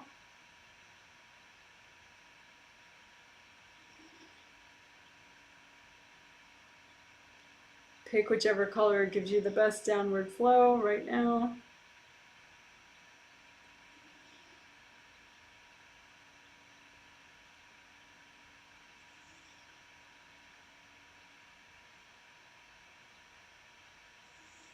Oh, fifth chakra and fifth layer are technically communication, although communication and social interaction, is heavily influenced also by your fourth chakra, which is, self-love, motivation, compassion, self-esteem, all that. So both of these are very heavily theme related. But your fifth layer in the front, you have this gold mesh here. I call your telepathic mesh. And it can be ripped up or corded. So you could repair your telepathic mesh. It's like this rectangular band of gold mesh right there in your fifth layer, in front of your throat. So you can just have a copy of it. You can heal it, right there, because that's where it is, or you could just make a copy, and that way you can spin it around. So just melt away cords going into this telepathic mesh. Sometimes if, like if somebody's trying to text you over and over again or call you over and over again, they're probably also being invasive about it. I mean, because it's a very triggered state to be like that, and so triggered people tend to be very invasive. So check for cords in your telepathic mesh from those people. Also, somebody who comes to mind, sometimes your angels are reminding you of somebody, but sometimes they're cording your telepathic mesh, and that's why you're thinking of them. Or maybe they're just telepathing you and not in an invasive way. They're just sending, communication. But just in case, repair this telepathic mesh. It should be golden flowing. So, but it might not be, of course. So just lots of gold light around it and through it. And melt cords from other people. There's no reason for anybody to cord your telepathic mesh. No legitimate reason. So just lots of gold light. Get it nice and flowing.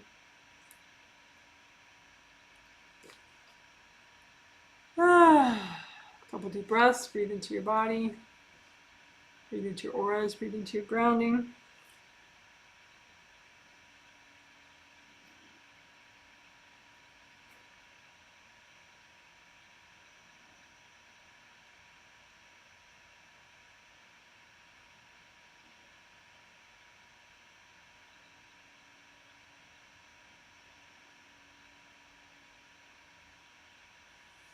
All right, you can redo your gold buffer zones again, redo your grounding again. You can ask your angels as we're wrapping up. Just say, angels, can you please give me a healing? Can you help me move forward in my social life? With my social interactions? Can you help me have positive change with my social interactions?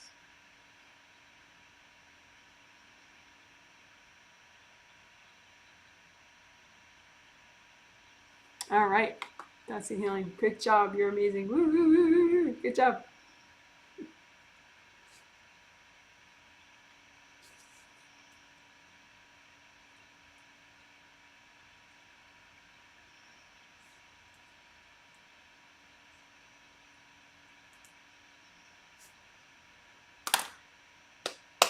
All right, so this part is not me reading everybody. You know, I used to do that at the end of a healing, but I don't do that anymore. So if you do want me to read, you know, something that you've been working on in your chakras or your auras, you could post under any video at any time when it's a video. But during this live stream right now, just if you want, you can post how the healing was for you. How are you doing after healing yourself or after receiving the healing from me, or both? If you have any comments or feedback about the theme.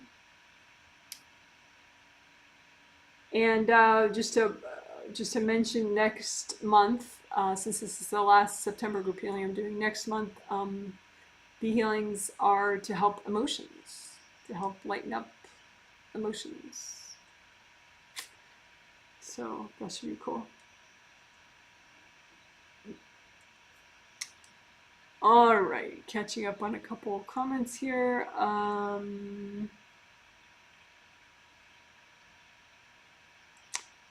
Tuning in, currently overcast in Southwest Michigan, 68 degrees.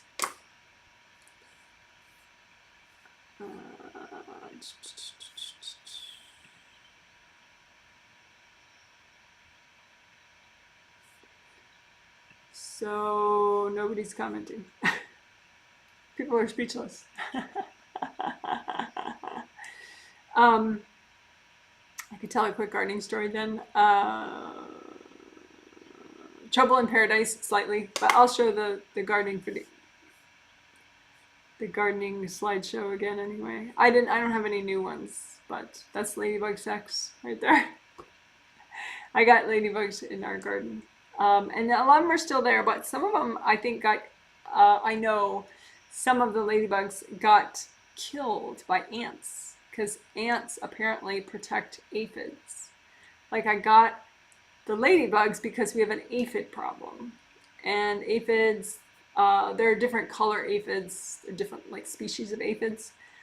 We have like a white aphid that's on the kale, but not all the kale, and you can just wash it off. So it's not super serious on the kale, but you see those little black dots at the base of that yellow flower. Those are black bean aphids. And there we go. A lot of those black little things, those are aphids. The little whitish ball thing in the center, that's a good thing. But then there's anyway. These are going so fast. Anyway, that's a ladybug and ladybug larva, and those are good. Those are purple green beans for my garden, of course. I should stop it at a certain photo so I can talk about it.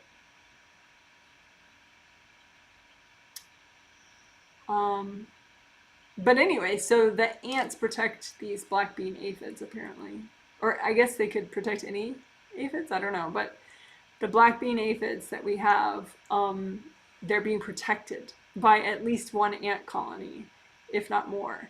I guess because the aphids secrete this substance that is sweet, and the ants really like that.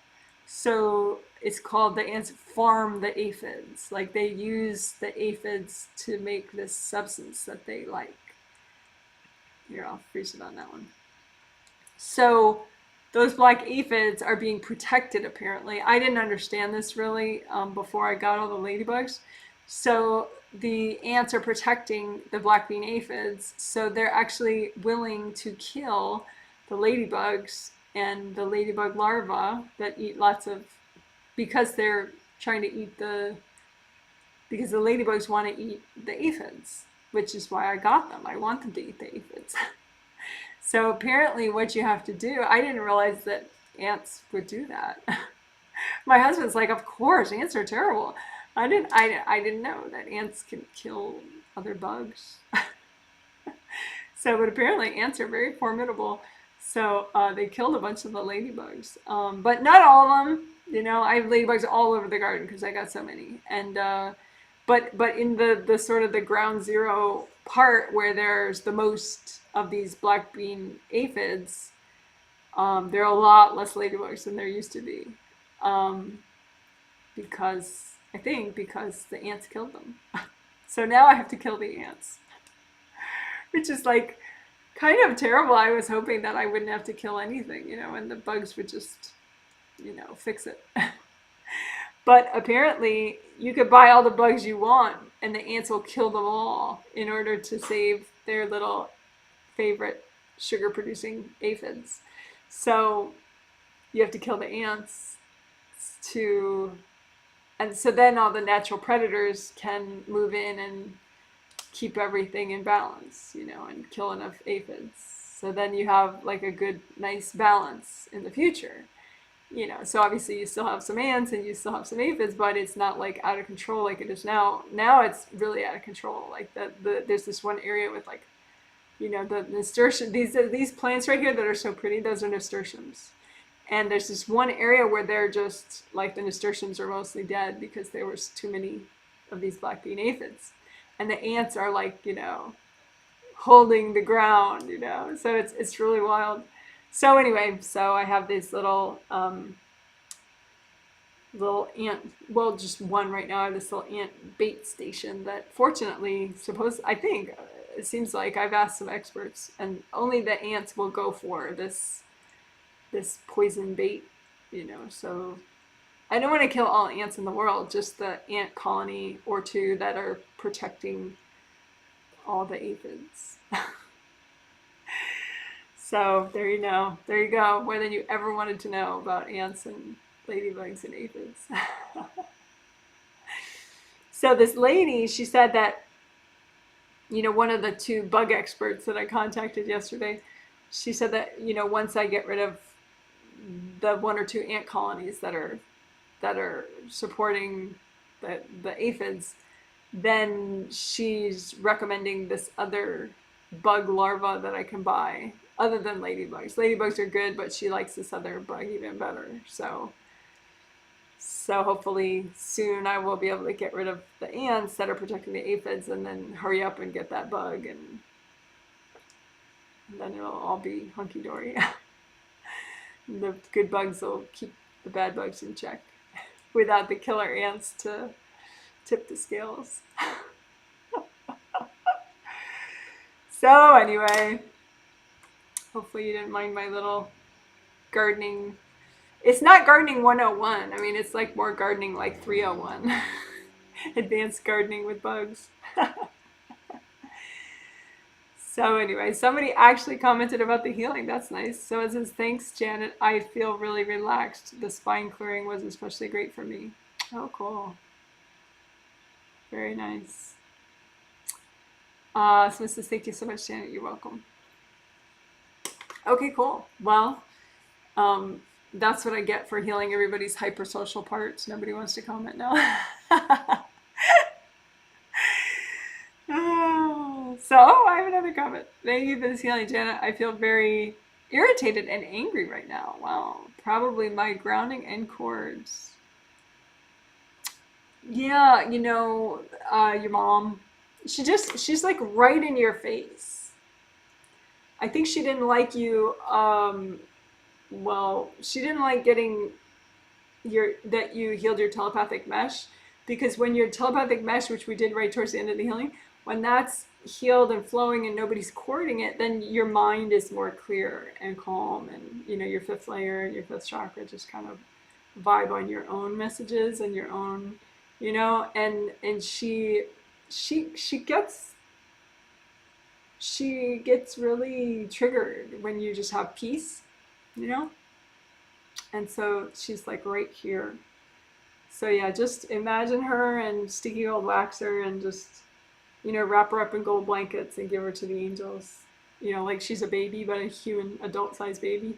Just wrap her up in the gold blankets and just give her to your angels. Yeah. I mean, when you think about her childhood, it was probably pretty messed up, and so she's like playing out these really odd dynamics with you because she's not over her childhood.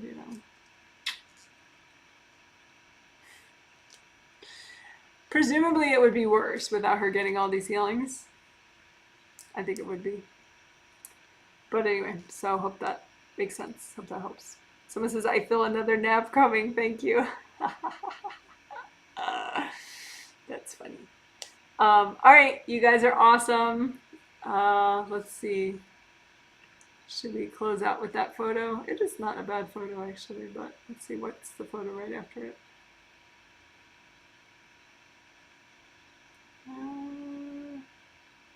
Oh, we don't want to close out on that one. That's a ladybug pupa, in a pupa state, which is like they go into the larva state and then they go into that bumpy, weird orange looking thing. That's right before they become an adult ladybug. That's the adult ladybug on the flower, and then the 2 and the 1 around it, those are the ladybug larvae, which eat a lot of aphids. And then you see the little black bugs on the flower of the aphids. Okay, we'll end on this image of my green beans. My purple green beans. All right, you guys are amazing. Maybe I'll just have a full shot.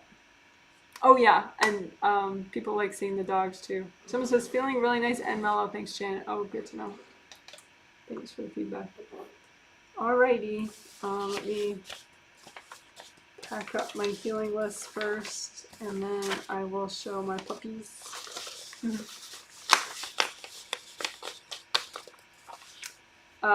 ABEL, he's been a little bit freaking out in the last couple of days. I think maybe he's allergic to fish oil, and I think his food actually does have fish oil in it, but I think this batch had extra in it.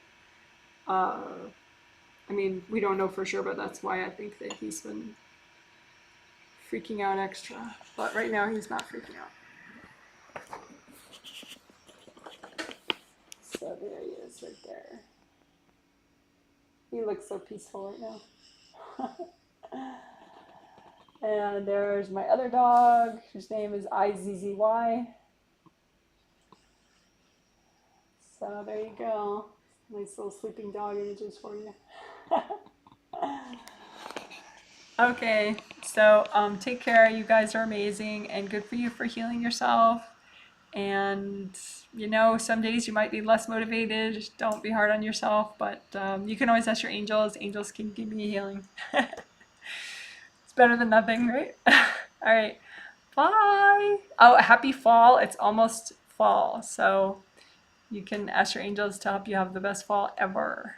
All right, bye.